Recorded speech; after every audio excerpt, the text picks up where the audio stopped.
बिस्मिल्लाहिर्रहमानिर्रहीम, अस्सलाम वालेकुम। गुड मॉर्निंग, सुबह खैर। मैं हूँ मोहम्मद जुनेद अली।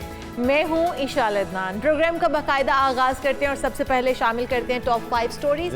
तो आपको बताएं कि दीनी मदारस की रजिस्ट्रेशन के मामले पर मुशावरत शुरू हो चुकी है। नया ऑर्डिनेंस लाने पर गौर किया जा रहा है और अभी ताहाल मुशावरत जारी है। जी हाँ, देखते हैं कि अब ये मामला हल होता है या नहीं। कोशिश ये पूरी की जा रही है हुकूमत की तरफ से कि मौलाना के तहफ़्फ़ुज़ात को दूर किया जा सके और किसी हल के ऊपर तमाम लोग एक पेज पे आ सकें। इसके अलावा बात होगी पाकिस्तान और जनूबी अफ्रीका के दरमियान पहला टेस्ट मैच आज खेला जाएगा। वाइट वॉश किया है पाकिस्तान ने जनूबी अफ्रीका को वनडे में और ज़बरदस्त मोमेंटम देखा जा रहा है। शान मसूद की कप्तानी में प्लेइंग टेस्ट 11 शाहीन उतरेंगे मैच में और देखते हैं कि ये कैसा परफॉर्मेंस दी जाती है। ज़बरदस्त स्क्वाड है और मोराल ज़ाहिरी बात है, जब आप वनडे जीत के आए हो तो एक अप होता है। तो देखते हैं कि आज के मैच में कैसी परफॉर्मेंस रहती है। इसके अलावा बात होगी पाकिस्तान के किसान आखिर क्यों हैं परेशान और हुकूमत से क्या शिकवे शिकायतें उनकी तरफ से की जा रही हैं। और साथ ही साथ आपको बताएंगे कि सर्दी की शिद्दत बढ़ने लगी है। पीजीएमए ने अलर्ट जारी कर दिया है। कितनी सर्दी की शिद्दत बढ़ चुकी है, कहां कहां अलर्ट जारी किया गया है, ये भी आपको बताएंगे। और आपको बताएंगे कि अगर आप भी खराटों से परेशान हैं तो इससे कैसे जान छुड़ाई जाए और क्या ये एक बीमारी है या आदत, इस बारे में भी तफसील से बात होगी। और सबसे पहले हम अपने टॉपिक की जानिब वापस आ जाते हैं। वफाकी हुकूमत ने जो दीनी मदारस के हवाले से एक नया सदारती ऑर्डिनेंस लाने पर मुशावरत शुरू कर दी है। उसके हवाले से अगर बात करें जुनेद, तो आपको लगता है कि अब जो मुशावरत हो रही है नया ऑर्डिनेंस लाने के हवाले से तमाम जो उलमा कराम हैं वो मुत्तफिक हो पाएंगे? हाँ, कोशिश ये की जा रही है क्योंकि अब से पहले हमने देखा था कि सिर्फ मौलाना फजल रहमान एक अलग मौक़िफ़ अपनाए हुए थे। दीनी मदारिस हों, हुकूमत हों, उनका मौक़िफ़ अलग था। लेकिन बुनियादी तौर पे तमाम मदारिस का और जो स्टेक होल्डर्स हैं उनका कहना यह है कि हमें ओन किया जाए, हमें तहफ़्फ़ुज़ फ़राहम किया जाए। मुख्तलिफ़ महकमों की तरफ से जो हरासमेंट होती है, जो उनसे एक पूछगछ होती है, उस सिलसिले को बंद होना चाहिए। तो एक छतरी के नीचे अगर एक महकमे के अंदर उनको कर दिया जाए तो ये मसला हल हो सकता है। बिल्कुल ठीक है। हम अपनी इसकी जानिब आ जाते हैं। जो पाकिस्तान और जनूबी अफ्रीका के दरमियान आज बॉक्सिंग डे मनाया जा रहा है, तो टेस्ट खेला जाएगा। हर साल जब भी बॉक्सिंग डे टेस्ट आता है तो क्रिकेट शायकीन का तजस्सुस बढ़ जाता है, क्योंकि ये क्रिसमस के बिल्कुल अगले रोज़ शुरू होने वाला रिवायती टेस्ट मैच है। तो बॉक्सिंग डे टेस्ट कहा जाता है इसको। बॉक्सिंग डे टेस्ट ज़्यादातर ऑस्ट्रेलिया में मकबूल है, जो कि क्रिसमस के अगले रोज़ यानी कि 26 दिसंबर को शुरू होता है। तो जुनेद, आप भी बिल्कुल पुरजोश हैं और क्रिसमस के अगले रोज़ ऑस्ट्रेलिया, इंग्लैंड, जनूबी अफ्रीका और न्यूजीलैंड समेत कई ममालिक में छुट्टी होती है। इस रोज़ मालिकान अपने मुलाज़मीन में और उम्रा कम मरात याफ्ता लोगों में बॉक्सेस में तोहफ़े तकसीम करते हैं और ये क्रिसमस की तकरीबात का हिस्सा है। तो अब ये ऑस्ट्रेलिया में एक रिवायत बन चुकी है, उनके कल्चर का हिस्सा है, उनकी मजहबी रसूमात का हिस्सा है। और इस रिवायत का आगाज़ बुनियादी तौर पे हुआ था 1950 में, जब ऑस्ट्रेलिया और इंग्लैंड के मैच से हुआ। अब ये एक बहुत बड़ा फेस्टिवल बन चुका है जहाँ फैमिलीज़ होती हैं, दोस्त होते हैं और ये मिलकर स्टेडियम आते हैं और इस फेस्टिवल को खूब एंजॉय किया जाता है। अच्छा, ये फेस्टिवल स्टेडियम में तो ज़रूर रखा गया है, लेकिन शायद ये एक मैच नहीं बल्कि बॉक्स मैच होगा, जो कि बॉक्स की सूरत में अपने जो दोस्त अहबाब हैं, जो अपने वर्कर्स हैं, उनको दिया जाएगा तोहफ़ की सूरत में। तो एक बड़ा खूबसूरत इवेंट है जो वहाँ पर मनाया जा रहा है, क्योंकि आज 26 दिसंबर है। 25 दिसंबर था, कल ईस्टर मनाया गया, क्रिसमस, और आज जो है वो 26 दिसंबर को ये डे मनाया जा रहा है। तो हम अपने प्रोग्राम के जो टॉपिक है उसकी जानिब अगर वापस आएँ तो क्रिकेट के हवाले से बात कर लेते हैं, जो कि एक नई क्रिकेट काउंसिल ने जारी की वनडे और T20 की नई रैंकिंग भी जारी कर दी है। और इस वनडे के अंदर बैटर्स में बाबर आजम की बादशाहत बरकरार है और बाबर आजम 795 पॉइंट्स के साथ पहली पोजीशन पर विराजमान है। और बाबर आजम के अलावा कोई भी बैटर टॉप 10 बल्लेबाजों में अभी तक शामिल नहीं हो पाया। तो जनाब शाहीन अफरीदी की एक और तनज़्ज़ुली देखने में आई है। एक दर्जने तनज़्ज़ुली के बाद वो तीसरे नंबर पर आ गए हैं और टेस्ट बैटर्स की रैंकिंग में इंग्लैंड के जोए रूट की पहली पोजीशन बरकरार है। इंग्लैंड ही के हैरी ब्रोक का रैंकिंग में ये दूसरा नंबर है।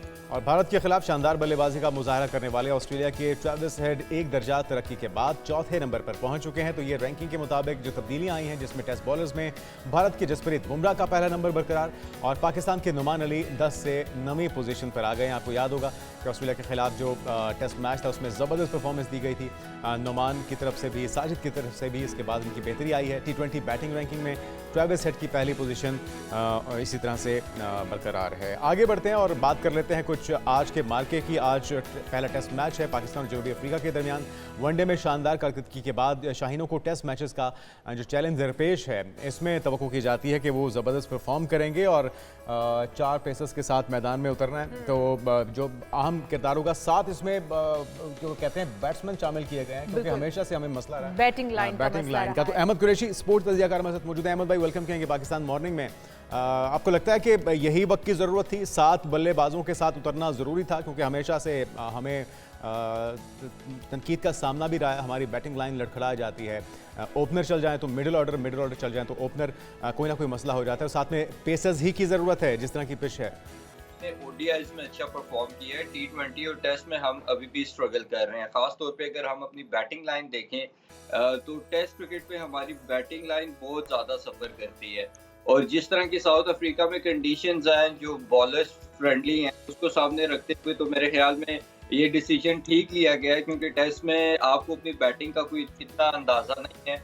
ऑल्दो कि आप अभी वनडे में अच्छा परफॉर्म किया है आपने, तो आज मेरे ख्याल में तो ये जो एक्सपेरिमेंट किया गया ये बिल्कुल जस्टिफाई है। ठीक है, तो अच्छा अहमद, ये भी बताइएगा कि पिच के हवाले से आप क्या समझते हैं? पेसर के लिए मुनासिब पिच है, हमें यही ज़रूरत थी पिच को? अगर थोड़ा सा उसके ऊपर बात कर ली जाए तो। देखिए, साउथ अफ्रीका में यूजुअली बॉलिंग फ्रेंडली विकेट्स तो होती हैं, लेकिन वो टेस्ट क्रिकेट में थोड़ा सा ग्रास भी उस पर छोड़ते हैं कि आप ये कह सकते हैं कि थोड़ी सी ग्रीन विकेट्स होती हैं, तो वो डेफिनेटली थोड़ा सा एक्स्ट्रा एज प्रोवाइड करती हैं बॉलर्स को, और उसके साथ साथ पेस के साथ साथ आपको एक्स्ट्रा बाउंस भी देखने के लिए मिलता है। तो यही एक्सपेक्ट कर रहे हैं कि उसी तरह की पिचेस हमें नजर आएंगी, क्योंकि अगर आप साउथ अफ्रीका की भी स्ट्रेंथ देखें तो साउथ अफ्रीका की स्ट्रेंथ इस वक्त साउथ अफ्रीका की बॉलिंग है एज कम्पेयर टू उनकी बैटिंग भी थोड़ा बहुत स्ट्रगल किया। टेस्ट में बात करें तो साउथ अफ्रीका टेस्ट में हल्की टीम नहीं है। साउथ अफ्रीका इस वक्त आप समझ लें कि वाहिद ऐसी इसके बारे में हम कॉम कह सकते हैं काफी हद तक कि वो आईसीसी टेस्ट चैंपियनशिप का फाइनल खेलेगी। तो टेस्ट में हम साउथ अफ्रीका को इजी नहीं ले सकते, ऑल्दो कि पाकिस्तान को एक बहुत बड़ा एडवांटेज है कि पाकिस्तान वनडे सीरीज में उनको व्हाइट वॉश करके आ रहा है, तो हमारे खिलाड़ियों का जो मोराल है वो काफी हद तक हाई होगा।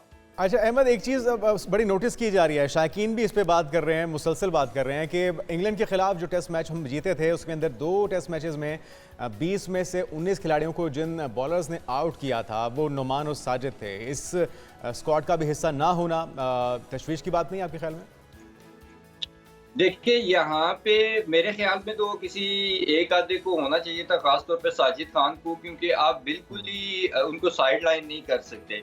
दूसरी बात कि ये जब यहाँ पाकिस्तान ने इंग्लैंड को टेस्ट सीरीज हराई थी, मैंने तब भी ये बात की थी कि ये आपने वक्ती तौर पे तो सोल्यूशन निकाल लिया है कि आप स्पिनर्स खिला के स्पिन फ्रेंडली विकेट बना के और सीरीज जीत जाएंगे, लेकिन ये आपका लॉन्ग टर्म सोल्यूशन नहीं है। तब क्या होगा जब आप ओवरसीज जाके खेलेंगे, और अब आप आई थिंक कि पाकिस्तान क्रिकेट टीम का टेस्ट क्रिकेट में इंग्लैंड को हराने के बाद असल टेस्ट जो है वो अब होगा जब Pakistan cricket team south Africa में खेलेगी। और तो क्या ऑस्ट्रेलिया के अगेंस्ट भी कोई इतनी खास परफॉर्मेंस उस तरह से नहीं थी पाकिस्तान की, लेकिन ऑस्ट्रेलिया में क्योंकि हम वनडे टी20 खेले सिर्फ, और यहाँ पे अब हमारा थोड़ा असल टेस्ट है, तो टेस्ट में आई थिंक कि पाकिस्तान का अब असल इम्तिहान होगा कि घर में तो आपने अपनी स्ट्रेंथ को यूज करते हुए जीत ली सीरीज, अब बाहर देखते हैं कि क्या करती है पाकिस्तान टीम। अच्छा अहमद, मोहम्मद अब्बास की भी 3 साल बाद कौमी टीम में वापसी हुई है, तो उनकी ये 3 साल बाद कौमी टीम में वापसी को किस तरह से आप देख रहे हैं, किस तरह से उनकी परफॉर्मेंस को देख रहे हैं?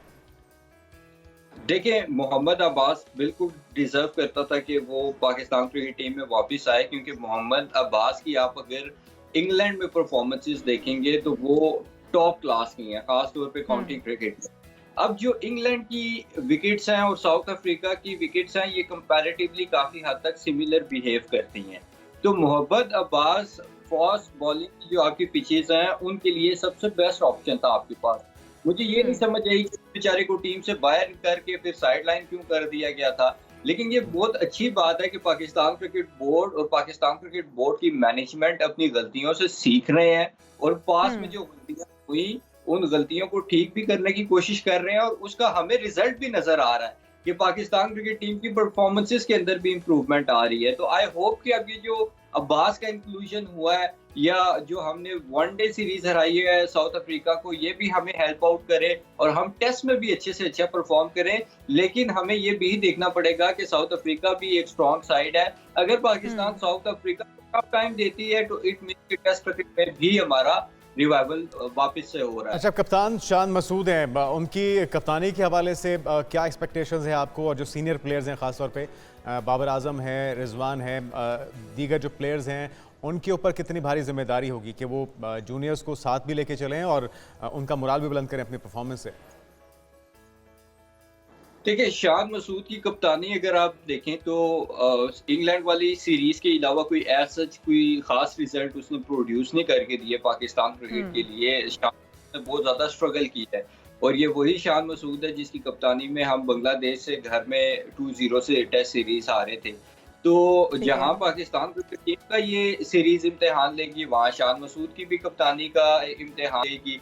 और अगर शान मसूद स्ट्रगल करते हैं तो फिर मेरे ख्याल में जहां आपने रिजवान को ओडीआई और T20 का कैप्टन बनाया, फिर रिजवान को टेस्ट में भी देख लें, क्योंकि आप मेरे ख्याल में कि ज्यादा उस चीज को घसीटना, अगर एक कप्तान आपको रिजल्ट प्रोड्यूस नहीं करके दे रहा कंटिन्यूसली चांसेस मिलने के बावजूद, तो फिर आप अपने साथ खुद ज्यादती कर रहे हैं, जो आपने बाबर के दौर में करके देखा कि बाबर आपको रिजल्ट प्रोड्यूस नहीं करके दे रहा था, आपने उसको फिर भी जबरदस्ती कैरी ऑन किया।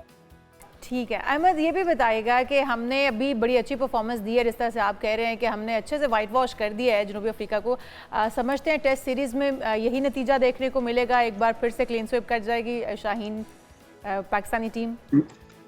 नहीं, मैं ऐसा कुछ नहीं सोच रहा फिलहाल। उसकी दो वजूहात मैंने आपको बताई हैं कि पाकिस्तान ने बेशक इंग्लैंड को हराया हो अपने घर में अपनी कंडीशंस का फायदा उठाते हुए, लेकिन साउथ अफ्रीका टेस्ट में इजी टीम नहीं है। साउथ अफ्रीका वाहिद ऐसी टीम है जिसके बारे में हम कंफर्म कह सकते हैं जिसके ऑलमोस्ट 90% चांसेस हैं कि वो खेलेगी आईसीसी टेस्ट चैंपियनशिप का final. India, Australia, England, New Zealand, इन सब में से साउथ अफ्रीका के अगर इतने चांसेस हैं या इतनी वो top of the line team है, तो जाहिर है वो उनके पास की परफॉर्मेंसेस है। सो टेस्ट में साउथ अफ्रीका को हम पे बहुत ज्यादा एज हासिल, इतना तरने वाला नहीं होगा हमारे लिए। अच्छा, टॉस जीतने की सूरत में क्या डिसीजन होना चाहिए कंडीशंस को देखते हुए? आपके ख्याल में किसके लिए ज़्यादा मुश्किल होगा, चेज करने वाले के लिए या पहले खेलने वाले के लिए? देखिए, टॉस जीत के तो जहां तक मुझे साउथ अफ्रीका की कंडीशंस का पता है, तो मेरे ख्याल में तो पाकिस्तान को, अगर पाकिस्तान टॉस जीता है तो पहले बॉलिंग करनी चाहिए और बॉलिंग हमारी स्ट्रेंथ भी रही है। बैटिंग अगर हम करते हैं, अगर खुदा ना खास्ता ऊपर नीचे 2 आउट हो गए, तो फिर आपको पता है हमारा बैटिंग लाइन। नहीं तो आपको लगता है कि 7 बैट्समैन के साथ भी हमें डरना चाहिए? सर, आप अगर 11 बैट्समैन भी खिला लें तो आपको कोई श्योरिटी तो नहीं है ना कि आपकी टीम आउट होने पे आए, तो आप 15 भी खिला लें तो 50 में 15 हो जाएंगे। तो इस पाकिस्तान क्रिकेट टीम इस मामले में बहुत ज्यादा अनप्रेडिक्टेबल है, खासतौर पे टेस्ट क्रिकेट में और ऐसी कंडीशंस में जो ओवरसीज कंडीशंस हों और जो फास्ट बॉलिंग फ्रेंडली कंडीशंस हों, इस चीज को समझें। तो मेरे ख्याल में कि पाकिस्तान का ये हमारा कहना कि पाकिस्तान व्हाइट वॉश तो नहीं करेगा। आई होप कि पाकिस्तान ये सीरीज जीते, 1-0 से जीते या जैसे भी। तो दूसरा वैसे भी जो बात अहमद आप कर रहे हैं ना कि अनप्रेडिक्टेबल हमारी टीम है, कभी कोई खिलाड़ी इतना अच्छा चल जाता है और अगले ही हम देखते हैं मैच में वो परफॉर्म ही नहीं कर पाता, वो पहली बॉल पे आउट हो जाता है। तो ये तो हमारे खिलाड़ियों के शायद खेल के ऊपर ही डिपेंड करता है, वो सिचुएशन को देखते हुए या पिच को देखते हुए डिसाइड करते हैं कि हमने पहली बॉल पे जाना है या फिर हम परफॉर्म कर पाएंगे। देखें, कंडीशंस सारी दुनिया के लिए सेम होती हैं। आपकी जो टीम ने इतना स्ट्रगल किया है ना पिछले 2.5-3 साल में, वो अप्रोच का फर्क था। अप्रोच आपकी बहुत ज्यादा डिफेंसिव थी, चाहे वो टेस्ट क्रिकेट हो, चाहे वो ओडीआई हो या T20 हो। हम T20 को भी अभी तक टेस्ट बना के खेलते हैं। तो जब तक आपकी अप्रोच में पॉजिटिविटी और अटैकिंग अप्रोच नहीं होगी, आपके अंदर एक एग्रेसिव माइंडसेट नहीं आएगा, तब तक आप स्ट्रगल करोगे। अभी भी अगर आप देखें तो अभी मैं ऑस्ट्रेलिया इंडिया का मैच देख रहा था कुछ देर पहले, तो वहां पे 19 साल के बच्चे ने 65 पे 60 कर दिया है। तो अब आप कि इंडियन बॉलिंग लाइनअप के अगेंस्ट वो 65 पे 60 कर रहा है, तो यहाँ माइंडसेट नजर आता है कि एक अटैकिंग माइंडसेट। उसने नहीं देखा मेरे आगे बुमराह खेल रहा है या सिराज खेल रहा है, उसने अटैक किया है। तो ये चीज आपको अपनी टीम के अंदर चाहिए होगी। जिस तरह से सैम अयूब बैटिंग कर रहा है, होप कि वो वनडे वाली अपनी फॉर्म को कंटिन्यू करे। बाबर एक अच्छे टच में नजर आता है, रिजवान की फॉर्म वापस आई है, तो आई होप कि ये सब अच्छा परफॉर्म करें। और इन पे अब टीम बहुत ज्यादा डिपेंड करती है बाबर रिजवान पे, क्योंकि और ये इनकी ड्यू भी हैं परफॉर्मेंसेस पाकिस्तान क्रिकेट टीम के लिए। बाबर का तो ये ओडीआई में भी अगर आप देखें तो ये वाहिद साल गुजरा है जिसमें बाबर का एक भी 100 नहीं है। ऑल्दो कि उसने ये साल एंड कर रहा है वो एज ओडीआई नंबर 1 बैट्समैन, लेकिन एक भी 100 नहीं, which is quite surprising। I hope कि टेस्ट में ये सब अच्छा परफॉर्म करें। बहुत शुक्रिया। अहमद कुरैशी हमारे साथ मौजूद थे। 7 बैटर्स और 4 पेसर्स के साथ फास्ट बॉलर साथ हम मैदान में उतरेंगे। शाहीन पूरी तरह से तैयार है झपटने के लिए और उम्मीद करते हैं कि जिस तरह से हमने वनडे में परफॉर्म किया उसी तरह से टेस्ट में भी हम क्लीन स्वीप करेंगे, लेकिन जिस तरह से अहमद कह रहे हैं कि इतना आसान नहीं होगा। बहुत शुक्रिया आपका। और आगे अगर देखा जाए तो चैंपियंस ट्रॉफी के लिए भी ये बड़ा ज़रूरी है कि हमारा मोमेंटम जीत का बरकरार रहे और उसकी तैयारियां तो आपको पता है जारी हैं। चैंपियंस ट्रॉफी के टिकट्स के लिए रजिस्ट्रेशन का अमल भी शुरू हो चुका है। जी बिल्कुल, और ये भी कहा जा रहा है कि जो पहले आए वही पहले पाए, लाइक के जो रजिस्ट्रेशन पहले करवा देगा उसको तरजीह दी जाएगी, उसको पहले कंसीडर किया जाएगा। तो आप जुनेद पहले मेरे ख्याल में आपको और मुझे कर देना चाहिए, ये ना हो कि हम रह जाएं बाकी सब ले लें। ठीक है, अच्छा आप कहाँ पे तरजीह देंगी मैच देखने को, पिंडी में, लाहौर में या फिर कराची में? मेरे ख्याल में दुबई में दुबई में, क्योंकि इंडिया और पाकिस्तान का मैच, इंडिया और पाकिस्तान का मैच दुबई में होने, लेकिन आप एक हमारा 2 शिकार करना चाह रही हैं, चाह रही हैं कि यहाँ से भी जान छूट जाए आपको प्रोग्राम से भी। और पूरी देखिए अगर मैं आपको वहाँ से बैठ के बताऊंगी कि इस वक्त पाकिस्तान और इंडिया किस तरह से खेल रहा है तो हमारे जो शायकीन क्रिकेट इतना भारी बोझ डाले, हम किसी रिपोर्टर के ज़िम्मे लगा देंगे ना। चले नाज़रीन जो है वो तैयारी पकड़ लें और टिकटों के लिए शायकीन आईसीसी की वेबसाइट पर रजिस्ट्रेशन करवा सकते हैं।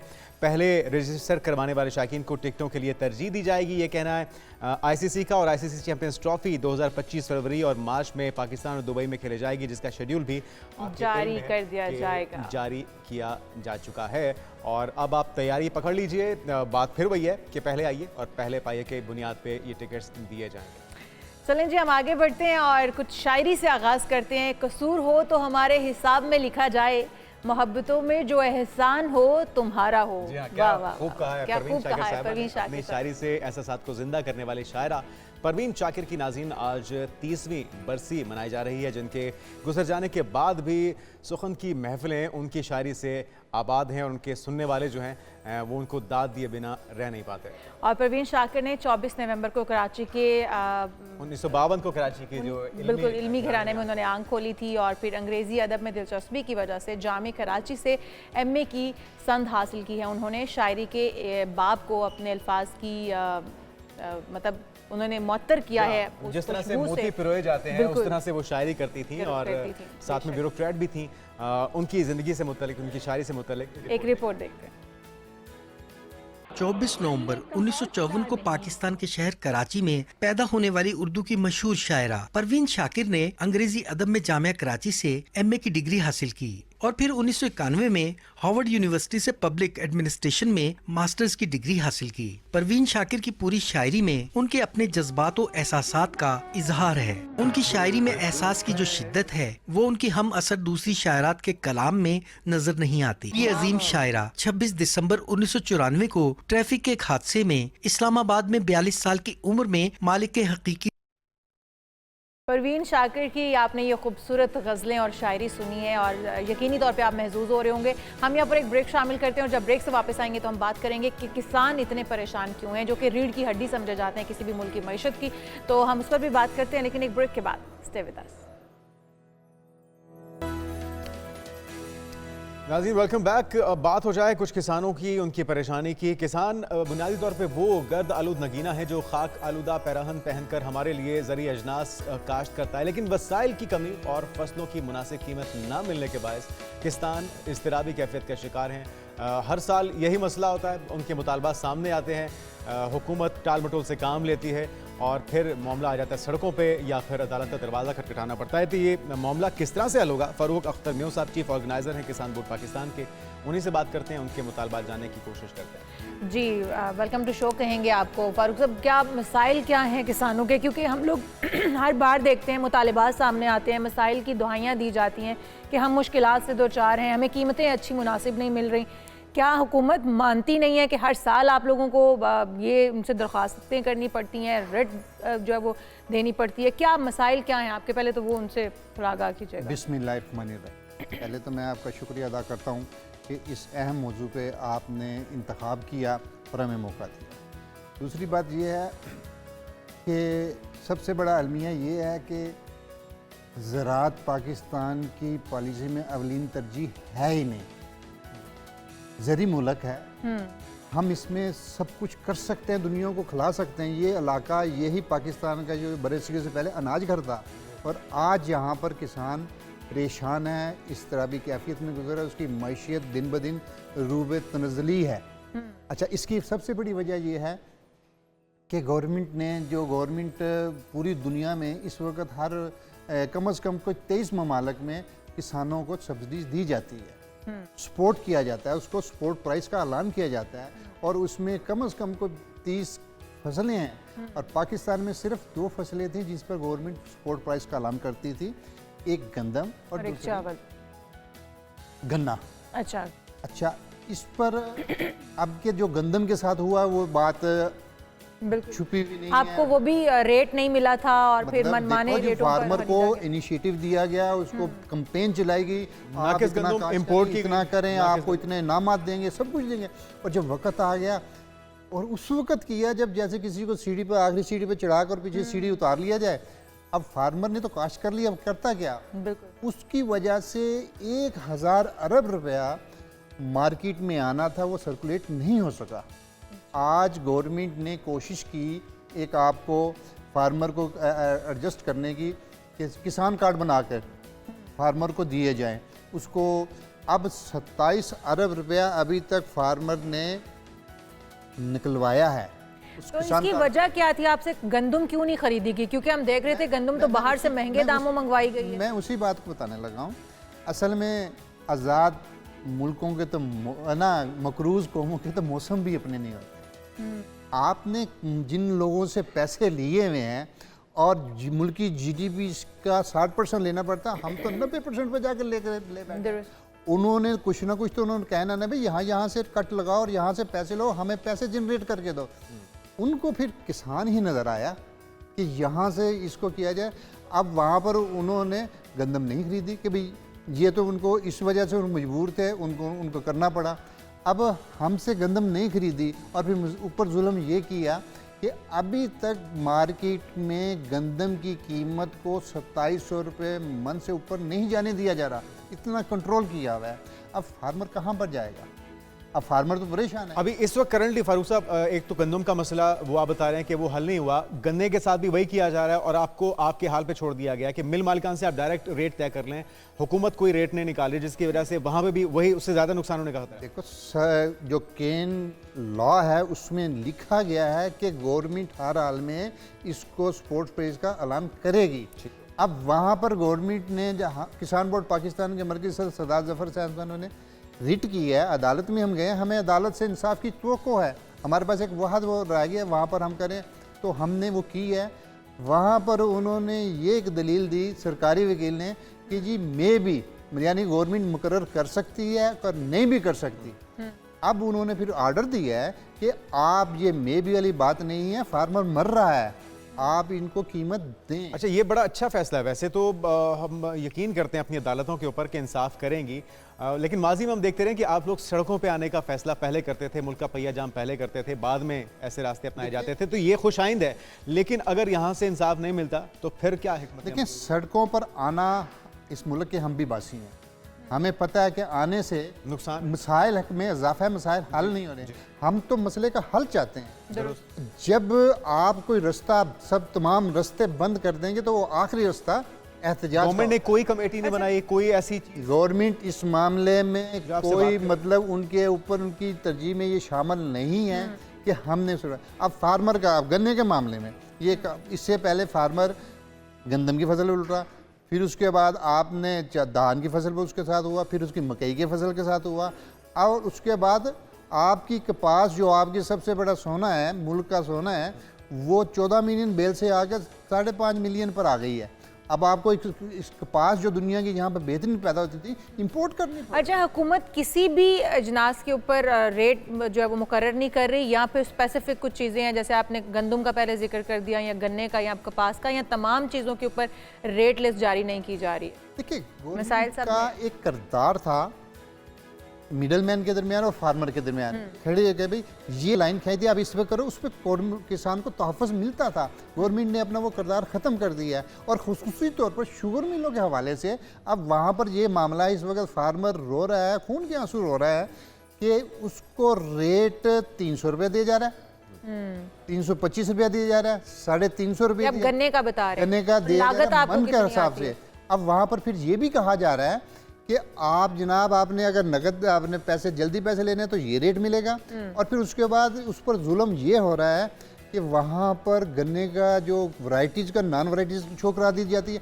अब एक फार्मर ने की हुई है, अगर शुगर मिलों को ये पता है कि ये मिल है, यही बीज देते हैं और इन्होंने दिया हुआ है, अब वो जब लेके जा रहे हैं उस पर कहते हैं नहीं ये तो नॉन वैरायटी है। दूसरी बात उस पर यह है कि उस पर कट इतना सा लगा रहा है, फार्मर जब मतलब एक 400-500 मन की ट्राली का वजन करवाता है और जब अंदर जाके वापस उसकी सीपीआर बन कर आता है तो उसमें ये उसको तो 400 फारूक साहब, ये तो मुजरिमाना गफलत है। हुकूमत का मौक़िफ़ क्या है? वो क्यों गुरेजा हुकूमत- है सर, रेट देने हुकूमत का पे, मौक़िफ़- मिडलमैन, और ये जो बैलेंस क्रिएट करना है, ये किरदार अदा करने से, क्योंकि आप जिस तरह आप बात कर रहे हैं कि ज़रूरी मुल्क है, अगर हम इस पे कॉम्प्रोमाइज़ करेंगे तो अपनी मैशत से के साथ कॉम्प्रोमाइज़ करेंगे। सर, हुकूमत का मौक़िफ़ ये है कि वो जो जिनकी मिलें हैं, जो 86 मिलें हैं, वो मेरी और आपकी तो नहीं है, वो इन्हीं सेनेट में बैठा है, कौमी असेंबली में वो बैठा है, इन्हीं लोगों की है, पॉलिसी साथ है। यह है इन्हीं लोगों की है।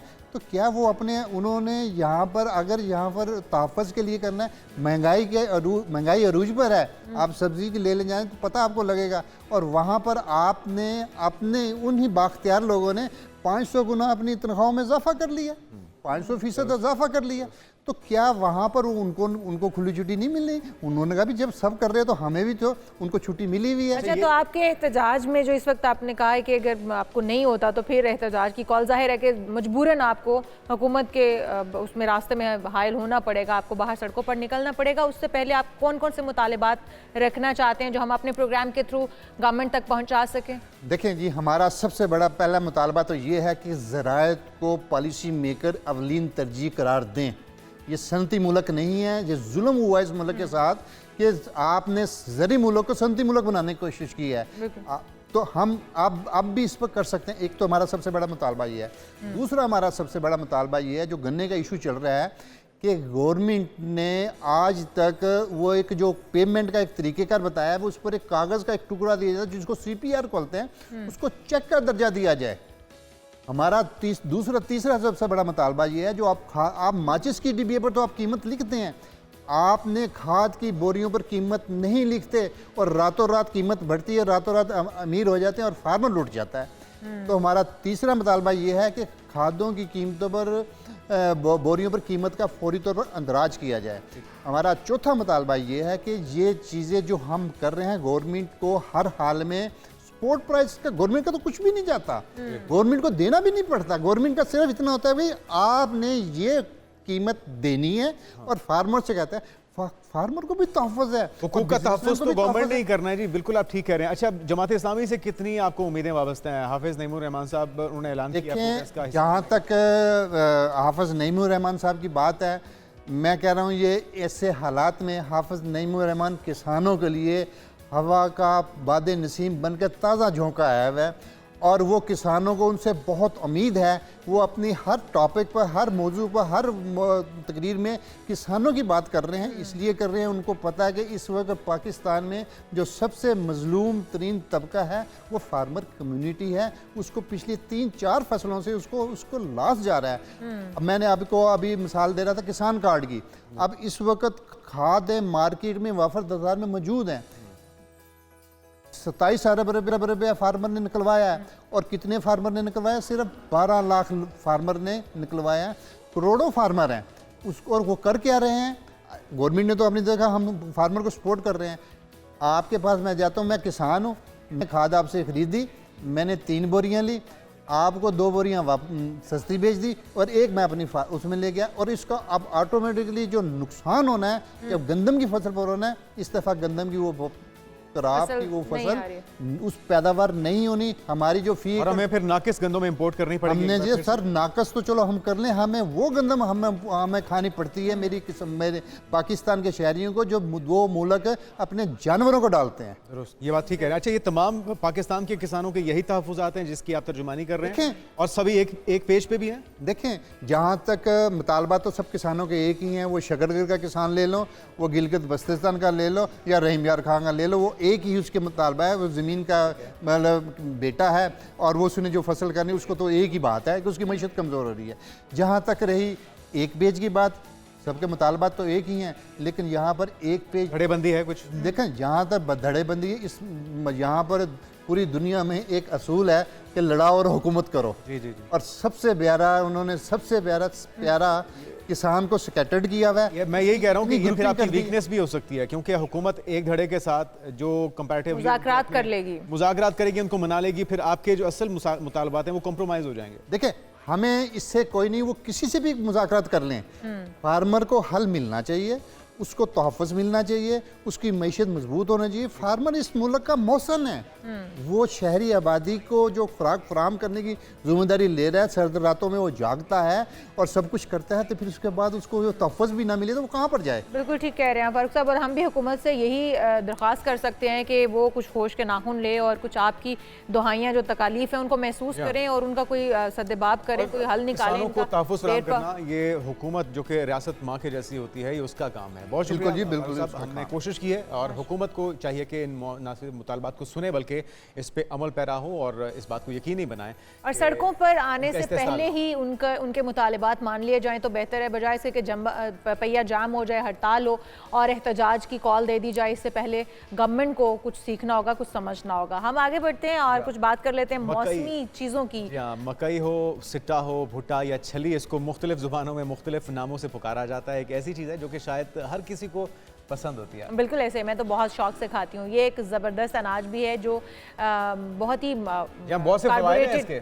कार्बोहाइड्रेटेड पर मुश्तमिल है और इसे खाना सिर्फ तवानाई का ज़रिया नहीं है बल्कि दिमाग और असाबी निज़ाम के लिए भी बहुत जो है कि मुफीद। अच्छा, मैं भी इसीलिए सोच रही थी कि मेरा दिमाग आजकल इतना काम क्यों करने लग गया है। मैं बहुत ज़्यादा मैं सिट्टे बहुत खा रही थी। सिर्फ छल्ली खाने से काम नहीं बनेगा। अच्छा। वैसे जो छल्ली है, भुट्टा है या सिट्टा है, इसे दुनिया भर में मुख्तलिफ तरीक़ों से खाया जाता है। कोई बॉयल करके खाता है, कोई इसे कोयलों के अंदर दबा के खाता है, और लेकिन जो असल चीज़ है कि इसका इस्तेमाल अपनी डाइट में रखिए, बच्चों को भी खिलाइए और इसके फ़वाइद से मुस्तफ़ीद हो। बेबी कॉर्न के नाम से भी ये मशहूर हो जाता है, तो इसके ऊपर एक रिपोर्ट देखते हैं।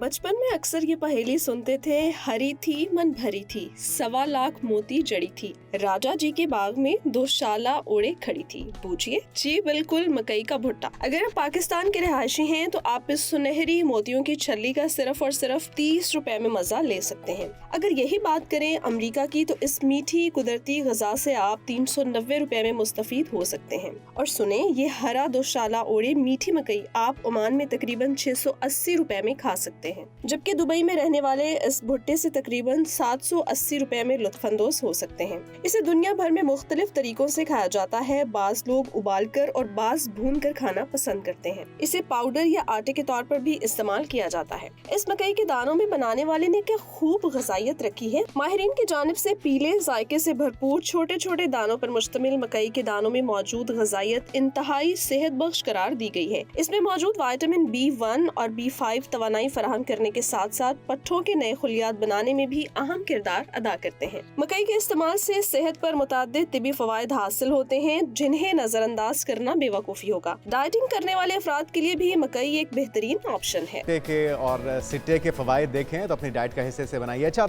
इशाल, आपको सोना पसंद है? बहुत पसंद है। सोना किस लड़की को पसंद सोना है? किस खातून को नहीं पसंद होगा, और सोना निकलने का कोई अनोखा अंदाज आपको मिल जाए तो यकीनी तौर पे सभी चाहेंगे। अगर कचरे से सोना बनाया जाए तो वाह क्या बात है, सारे अपने घर में कचरा संभाल कर रखेंगे जी।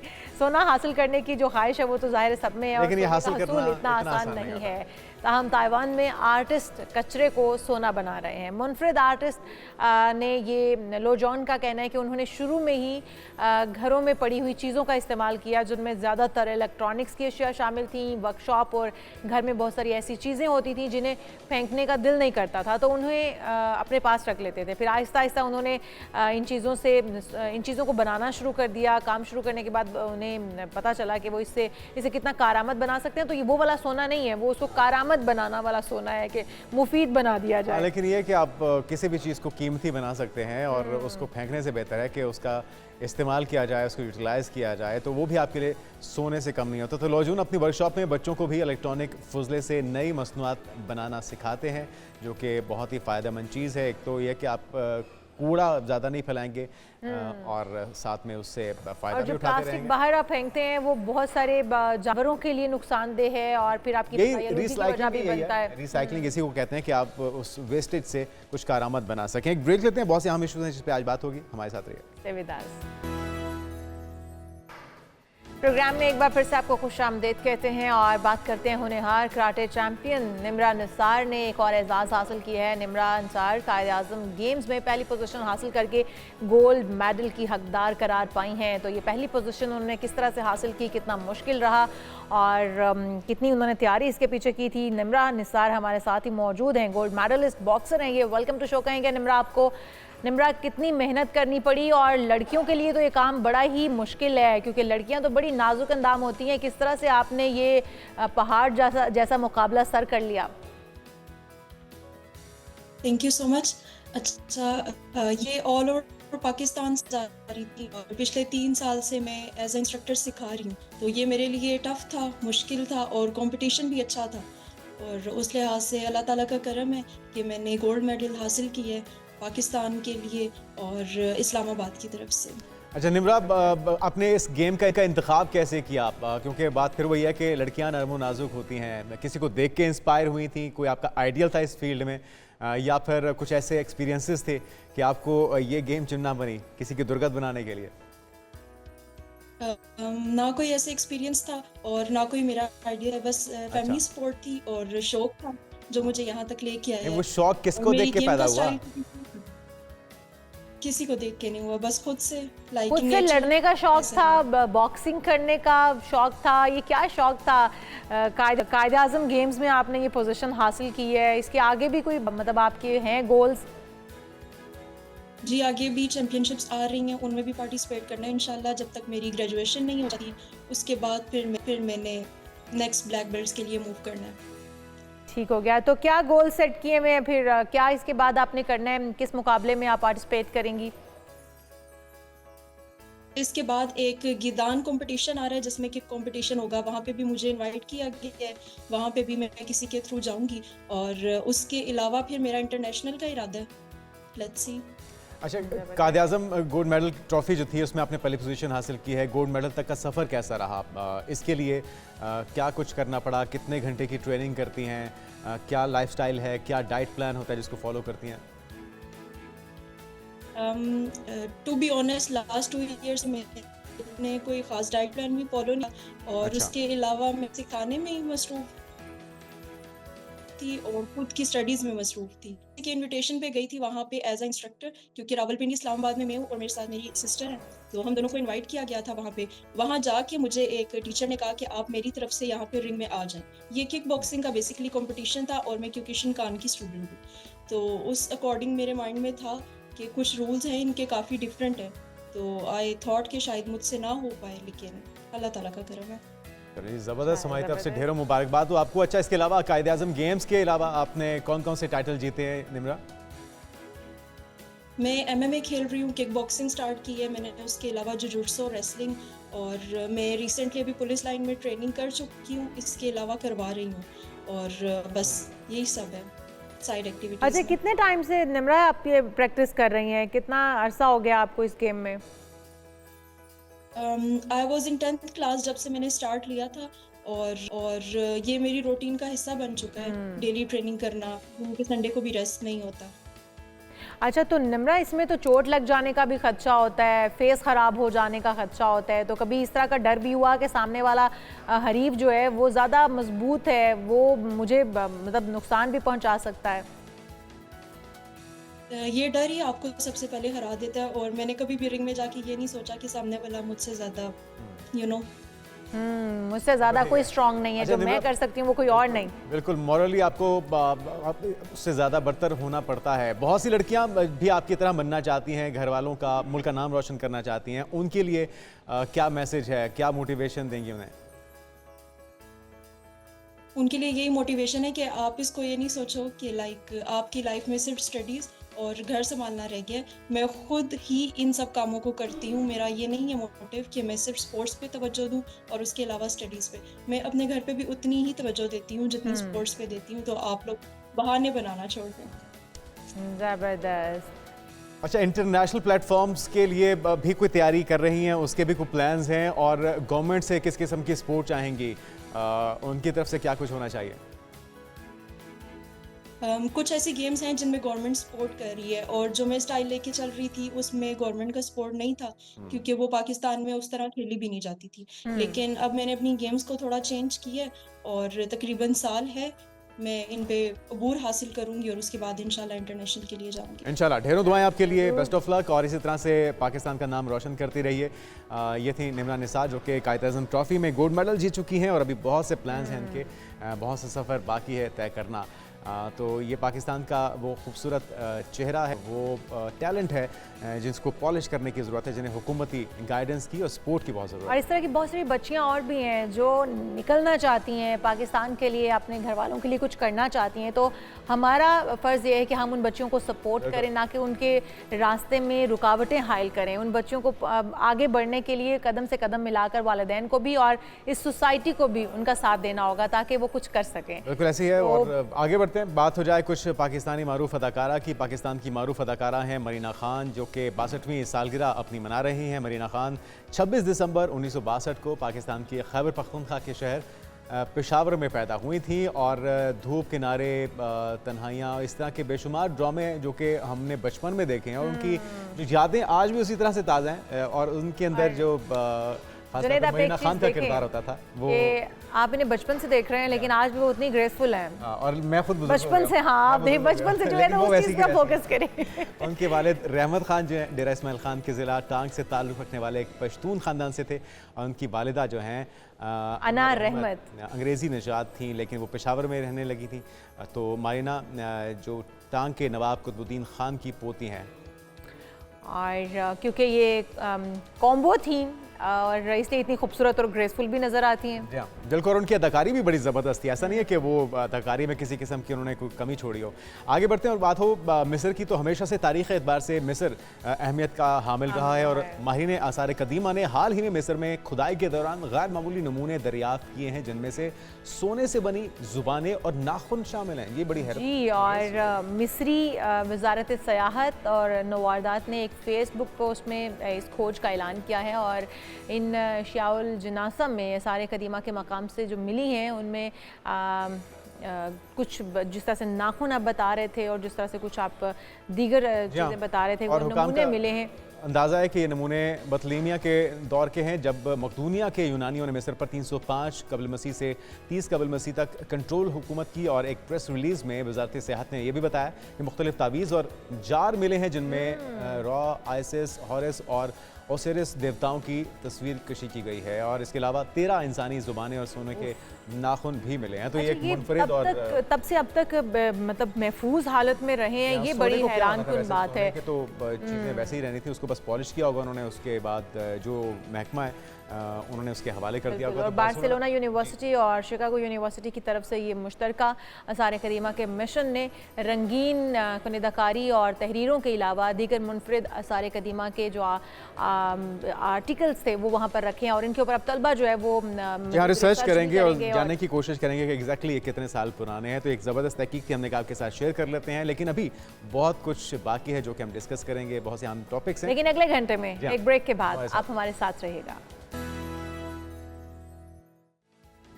अजीम वेलकम बैक। कुछ बात हो जाए मदारिस के मामले की। वफाकी हुकूमत ने मदारिस की रजिस्ट्रेशन से मुतल्लिक नया सदारती ऑर्डिनेंस लाने पर मुशावरत शुरू कर दी है और तमाम फ्रीकैन के लिए काबिल कबूल हल निकाला जाएगा, ये कहना है हुकूमत का। और इसके लिए ऑर्डिनेंस जारी करने का फैसला वज़ीर आज़म शहबाज शरीफ की मौलाना फजल रहमान और आसिफ जरदारी से मुलाकातों में किया गया है। मदारिस की रजिस्ट्रेशन से मुतल्लिक ऑर्डिनेंस पर जमीयत उलमा इस्लाम समेत दीगर स्टेक होल्डर्स मुशावरत को जल्द मुकम्मल करेंगे। तो इस पर पहले एक रिपोर्ट देखते हैं, फिर मौलाना ताहिर अशरफी साहब से इस पर उनकी तफसीली राय जानते हैं।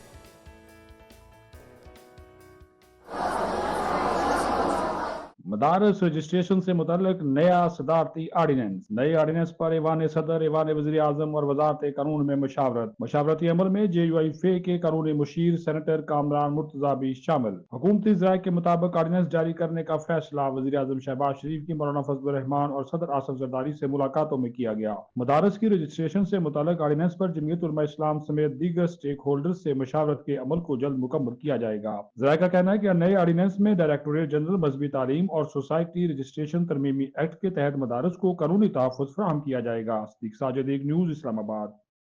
तो जनाब रिपोर्ट आपने देखी है। इस अदालती ऑर्डिनेंस पर हम बात करते हैं। हमारे साथ अलामा ताहिर अशरफी साहब मौजूद हैं, चेयरमैन उलमा काउंसिल। वेलकम टू शो कहेंगे अलामा साहब आपको। अलामा साहब, इस वक्त जो ऑर्डिनेंस लाया जा रहा है, आप लोगों से मुशावरत ज़ाहिर की गई है, आप सब मुत्तफ़िक़ है उलमा कराम, और ये ऑर्डिनेंस है क्या? बिस्मिल्लाहिर्रहमानिर्रहीम, नहमदुहु व नुसल्ली व नुसल्लिमु अला रसूलिहिल करीम। देखिए, गुजारिश ये है कि पाकिस्तान में 30,000 के करीब मदारिस हैं, जिसमें 30 लाख बच्चे पढ़ते हैं। तो गुज़श्ता दिनों 26वीं आईनी तरमीम के मौके पर एक कानून बनाने की जो है कोशिश की गई, जिसमें जो मदारिस 18,600 के करीब वजारत तालीम के साथ मुंसलिक हो चुके हैं, उनके हवाले से उस कानून में तो अदम तहफ़्फ़ुज़ का एक एहसास पैदा हुआ और जो मुआहिदा 2019 में इत्तेहाद तंज़ीमात मदारिस से किया था, उससे उन्होंने इन्हिराफ करते हुए या उसको ख़त्म करते हुए दोबारा वजारत तालीम की बजाय वजारत सनत के साथ मदारिस की रजिस्ट्रेशन की बात की। तो उस पर जो इस वक्त मुल्क में 15 तालीमी मदारिस के बोर्ड हैं, उनमें से 10 बल्कि 11 बोर्ड जो है उनके ज़िम्मेदारान का ये मौक़िफ़ था कि हम मदारिस को वजारत तालीम के साथ ही मुंसलिक रखना चाहते हैं। लिहाजा एक तनाज़ा पैदा हुआ, जिसके बाद वज़ीर आज़म पाकिस्तान मोहतरम सदर मुमलिकत और जो है उन्होंने बातचीत शुरू की और मौलाना फजल रहमान साहब और दूसरी तरफ जो दीगर 10 वफाक हैं उनके जो जिम्मेदारान थे, तो अब एक ऐसा हल निकाला जा रहा है कि जिससे दोनों तरफ जो है वो मुतमईन हो जाएं और दोनों के लिए। इसमें हाफिज साहब क्या इकदामात किए जा रहे हैं? जो सदारती ऑर्डिनेंस है, इसमें ऐसा क्या होने जा रहा है कि दोनों धड़े, जिसमें ख़ासतौर पे हम तो देख रहे थे अक्सरियत जो उलमा हज़रात की थी वो हुकूमती मौक़िफ़ की तायद कर रही थी, लेकिन मौलाना फजल रहमान को इस पर इख्तिलाफ था, तो वो किस तरह से कायल हो पाएंगे इस पर? अच्छा, मैं ये भी इसमें अर्ज कर दूं कि हुकूमती मौक़िफ़ नहीं, ये वो जो 10 बोर्ड हैं वो हुकूमती मौक़िफ़ के नहीं, उस मुआहदे के हामी हैं जो मुआहदा 2019 में किया गया कि वजारत तालीम के साथ जो है वो मदारिस की को मुंसलिक किया जाए। तो वजारत सनत भी तो हुकूमत की है ना, वो तो कोई अफगानिस्तान की नहीं है। तो दोनों ही हुकूमत की दो वजारतों के इख्तिलाफ ये था कि एक ग्रुप जो है वो चाहता है कि वजारत सनत से रजिस्ट्रेशन हो, एक ग्रुप जो चाहता है कि वजारत तालीम से हो। तो दोनों की बात मान ली गई है और दोनों को कानूनी तौर पर यह हक दे दिया गया है, दे दिया जाएगा कि वो जिससे चाहे, जिस तरह चाहे, वो अपने आप को मुंसलिक कर लें। अच्छा, 2024 में आप ये मसला हल होता देख रहे हैं या अभी इसमें और वक्त लगेगा? और ये आपको लगता है कि इस जो खींचातानी है, जो इख्तिलाफ है, कहीं दीनी मदारिस के अंदर तालीम हासिल करने वाले तलबा तो इससे सफ़र नहीं करेंगे, उनके हुकूक तो कॉम्प्रोमाइज़ नहीं होंगे इससे? नहीं, इंशाअल्लाह ताला हमारी यही कोशिश है और इसीलिए हमने इसके ऊपर स्टैंड लिया है कि जो 18,600 मदारिस वजारत तालीम के साथ मुंसलिक हो चुके हैं, उनमें लाखों 22 लाख से ज़ायद तलबा पढ़ रहे हैं।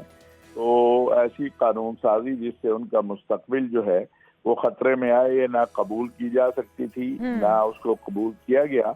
और वजीर आज़म पाकिस्तान ने इस हवाले से और सदर मुमलिकत ने जो आपस में मुशावरत की और मौलाना फजलुर रहमान साहब के साथ या हमारे साथ जो मुशावरत हुई, तो अब इंशाअल्लाह हमें उम्मीद है कि ऐसा हल निकल आएगा कि सारे ही मुतमईन हो जाए। बिल्कुल ठीक है, बहुत शुक्रिया। अल्लामा ताहिर अशरफी साहब हमारे साथ मौजूद थे और मुशावरत इस वक्त की जा रही है, तमाम स्टेक होल्डर्स को लिया जा रहा है और उनसे मुशावरत की जा रही है ताकि एक सदारती ऑर्डिनेंस जो लाया जाए उससे मदारिस को तहफ़्फ़ुज़ फराहम किया जा सके। तो इसके लिए ये तमाम कोशिशें और काफ़ियाँ जो हो रही हैं, हम ये उम्मीद करते हैं कि आने वाले दिनों में ये मामला फ़हम व तफ़हीम से हल हो जाए। हम कुछ आगे बढ़ते हैं और कुछ बात कर लेते हैं बच्चों के हवाले से। तरबियत और उनकी ग्रूमिंग के लिए सभी जो पेरेंट्स होते हैं वो बड़े कंसर्न होते हैं कि उन्हें किस तरह से बेहतर तालीम और तरबियत दी जाए, लेकिन जो एक गलत कंपैरिजन किया जाता है अमूमी तौर पे अपने ही वालिदैन की तरफ से, वो कहते हैं कि जी हमारा वो बच्चा बेहतर है, एक बच्चे को मिसाल देते हैं दूसरे बच्चे की, वो तो आपसे बेहतर है, वो तो पढ़ाई में भी बेहतर है, वो तो शरारतें और बच्चे इस तरह से कंफ्यूज भी हो जाते हैं और उन्हें सलाहियतें दब जाती हैं, वो कंपैरिजन में पड़ जाते हैं। तो ये जो कंपैरिजन है ये बच्चों की किस तरह से शख्सियत को दबा देता है और किस तरह से उनको ख़राब कर देता है, इस पर बात करने के लिए इरम बिनते सफ़िया लाइफ कोच हमारे साथ मौजूद हैं। तो क्यों ना हम उन्हीं से बात कर लें। इरम साहब, आपको वेलकम कहेंगे पाकिस्तान मॉर्निंग में। ये जो कंपैरिजन है आपके ख्याल में किसी और की तरफ से नहीं, अपने ही वालिदैन की तरफ से किया जाता है, ये मुआजना दुरुस्त है? कहीं इससे हम अपने बच्चों की सलाहियतें दबा तो नहीं देते? Assalamu alaikum आप दोनों को जज़ाकल्लाह खैर for having me on the show. Comparison is a very normal, natural thing, लेकिन जब आप aware हो जाएं कि आप ये बहुत ज़्यादा करो, constantly करो, तो definitely बच्चों की self esteem के लिए इंतहाई damaging है और फिर हमें इससे avoid करना चाहिए। और उसके जो कंपैरिजन अवॉइड करने के फिर जो स्टेप्स है फिर हम उस पर बात कर सकते हैं ताकि सुनने वाले के लिए बेहतरी आए कि अच्छा अगर मैं ये कर रहा हूँ या अननोइंगली भी कर रहा हूँ और अब मैं अवेयर हो गया हूँ तो मैं एक्नॉलेज करें हम कि अच्छा ये हमें नहीं करना, तो फिर हमें क्या करना चाहिए इंस्टेड ताकि हम इस चीज़ को ख़त्म कर सकें।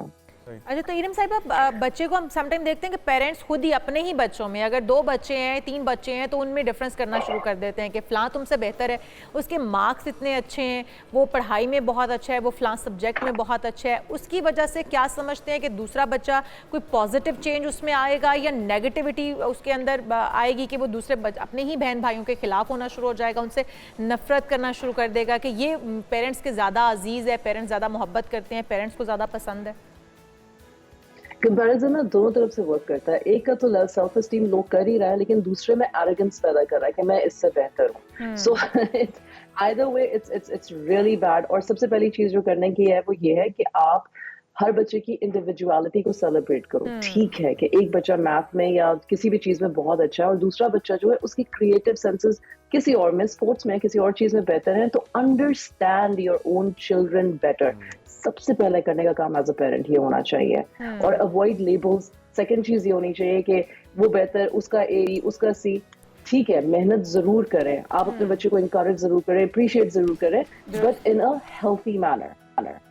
एग्जैक्टली तो आप पेरेंट्स जो ये काम कर रहे हैं, आपने कहा कि एक तरफ तो वो बहुत ज़्यादा बच्चे को अपने मतलब अपने ही बच्चों को एक दूसरे के अगेंस्ट कर रहे हैं, बच्चे एक दूसरे से चिढ़ना, नफरत करना और कहीं ना कहीं हसद का शिकार हो जाते हैं। तो पेरेंट्स को क्या हिकमत अमली अपनानी चाहिए कि वो बच्चे को ग्रूम भी कर सकें, बच्चे को बेहतरी की तरफ भी ला सकें और तनकीद भी ना हो, बच्चे उसको कंपैरिजन के तौर पर भी ना लें? सबसे पहले तो ये कि जो वर्ड्स हम इस्तेमाल करते हैं, फॉर एग्जांपल अप्रिशिएट करना है, और एक 2 बच्चों हैं, दोनों का रिजल्ट घर पर आया, एक का ज्यादा अच्छा है, एक का नहीं अच्छा, ठीक है, दोनों का स्टडी स्टाइल डिफरेंट है, दोनों का मेहनत का तरीका डिफरेंट है, दोनों के मतलब मिजाज डिफरेंट है, तो encourage them for the good that they have done first, और फिर उसके बाद पूछे अच्छा यहाँ पे तुम्हें जरूरत है हेल्प की, how can we help you, how do you think this can be better, instead of saying उसको देखो, उसको देखो, इसको देखो। Just the way you put forward a problem with the children, वो बहुत इंपॉर्टेंट होता है। ज्यादा इंपॉर्टेंट ये बात है कि लैंग्वेज आप क्या यूज कर रहे हो। आप समझते हैं कि बच्चों की चॉइसेस का ख्याल रखा जाए, उनकी पसंद नापसंद उनसे पूछी जाए तो उनकी सलाहियतों को हम मजीद निखार सकते हैं, उनमें बेहतरी ला सकते हैं? हाँ बिल्कुल। अब चॉइसेस से ज्यादा उनके इंटरेस्ट और उनकी एबिलिटीज का पता होना पेरेंट की जिम्मेदारी है, समझने की जिम्मेदारी है। यूजुअली हम एक चीज करते हैं प्रोजेक्शन, कि जो हमें लगता है कि हमें कमियां खामियां हैं वो हमारे बच्चों में पूरी हो जाएं, या हम किसी और के साथ अडल्ट आपस में अगर किसी कंपटीशन में है तो हमारा बच्चा इसके बच्चों से सबकत ले जाए। वी हैव टू अंडरस्टैंड ये दिल की जो कजियां होती हैं, ये भी हमें पता होना चाहिए कि हम खुद क्या कर रहे हैं। ये हम देखते हैं उम्मीद तौर पे कि स्कूल से है उसके अंदर भी जो ग्रेड सिस्टम है वो मुतारिफ करवाने का मकसद यही था कि बच्चे किसी कॉम्प्लेक्स का शिकार ना हो जाएं, लेकिन फिर भी ये जो दौड़ लगी हुई है चाहे वो स्कूल्स के अंदर हो या फैमिली के अंदर हो, ख़ानदानों के अंदर हो, किस तरह से एक मुकाबले की फ़िज़ा फिर पैदा की जाए, क्योंकि बहरहाल अगर आप बच्चे को माशरे के साथ कम्पीट करवाना चाहते हैं तो आपको कहीं ना कहीं उनको किसी न किसी की मिसाल तो देनी पड़ेगी। तो एग्जैक्टली फिर क्या तरीका अपनाया जाए? चलो ठीक है, फॉर एग्जाम्पल जैसे मैंने अभी आपसे कहा कि बच्चा है वो खुद भी कंपैरिजन कर सकता है, नॉट नेसेसरली कि पेरेंट्स ही कंपैरिजन डाल रहे हैं, आप अपने फ्रेंड्स के साथ कंपैरिजन करते हो कि इसका अच्छा ग्रेड आ गया, मेरा नहीं आया, I am feeling low. The first question you ask your child is अच्छा फिर तुम क्या करना चाहते हो इस बारे में, तुम्हें क्या लगता है कि क्या बेहतर हो सकता है। यूजुअली बच्चा अगर लो सेल्फ एस्टीम में होगा, और होगा डेफिनेटली, अगर वो कंपेयर कर रहा खुद ही कंपेयर कर रहा है, मैं तो हुई नालायक, मैं तो हुई निकम्मा, मुझसे कभी भी नहीं होगा। एंड उसमें सबसे पहले आप वैलिडेट करो कि मेरे बच्चे अल्हम्दुलिल्लाह आपकी जो पर्सनालिटी आप जो हो वो बहुत अच्छे हो, हम ये देख सकते हैं कि हम इस चीज को बेहतर कैसे कर सकते हैं, हम ये देख सकते हैं कि, और एक चीज जो हम पेरेंट्स नहीं कहते कि हम फौरन कहते हैं नहीं ऐसा थोड़ी है, तुम तो बहुत अच्छे हो, तुम तो बहुत नहीं को कलर काट दो, नहीं मत बोलो, लेकिन ये बोलो कि मुझे समझ आ रही है कि तुम्हें अफसोस हो रहा है, पर हम इसको बेहतर कर सकते हैं। Just the tuning of your language.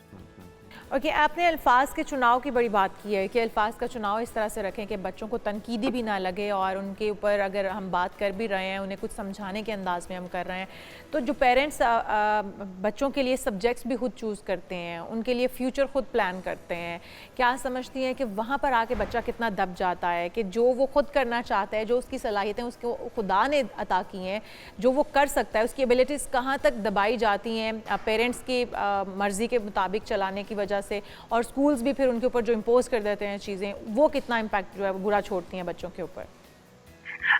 I've seen as a life coach, as a parent coach, I've seen this over and over again कि अब जो बच्चे हैं, जो Gen Zers हैं, चलो ठीक है मिलेनियल्स की तो टाइम गुजर गया, लेकिन जो अब Gen Zers हैं और उसके बाद Gen Alpha वगैरह है, नंबर 1 देयर टीचर्स themselves, और वो पेरेंट्स भी कुछ ज़्यादा अवेयर हैं। लेकिन मैं ये इस बात से बिल्कुल इनकार नहीं करूंगी, there is a majority still of us parents who have a certain expectation of their children. सबसे ज्यादा जरूरी अवेयरनेस है और अंडरस्टैंडिंग है। डू आई वांट, क्या मैं चाहती हूँ या चाहता हूँ कि मेरा बच्चा उसी तरह के मेंटल इमोशनल एक स्ट्रेन से गुजरे जहाँ पे उसकी पर्सनालिटी उभर के आने के बजाय दब के रह जाए। जरूरी क्या है, और मैं इस बात से इनकार नहीं करूंगी कि हमारी पूरी दुनिया में से पाकिस्तान की बात नहीं करते कि एक रैट रेस है कि पैसा कौन सबसे ज्यादा कमा सकता है और किस फील्ड में ज्यादा कमा सकता है। And it's a bad thing कि सोशल मीडिया का जो शॉर्टकट है, TikTokers and this and that, पढ़ो मत, तालीम मत हासिल करो, स्किल मत, कोई छोटा सा स्किल हासिल करो और ये मतलब कि पैसे कमा लो। तो there are so many factors जो आज के बच्चों को मुतासिर कर रहे हैं। पेरेंट्स का हर चीज के बारे में नॉलेजेबल होना, अपने बच्चे के स्किल को अंडरस्टैंड करना, अपने बच्चे की पर्सनालिटी को अंडरस्टैंड करना, और कोलैबोरेटिव, ये बड़ा इंपॉर्टेंट लफ्ज है, मिलजुल के मुशावरत के साथ बच्चे को समझाना, गाइड करना, लीड करना पेरेंट का काम है। मैं कभी भी ये नहीं कहूंगी बच्चे को उसके हाल पे छोड़ दो, वो खुद ही डिसाइड कर ले जो वो करना चाहता है।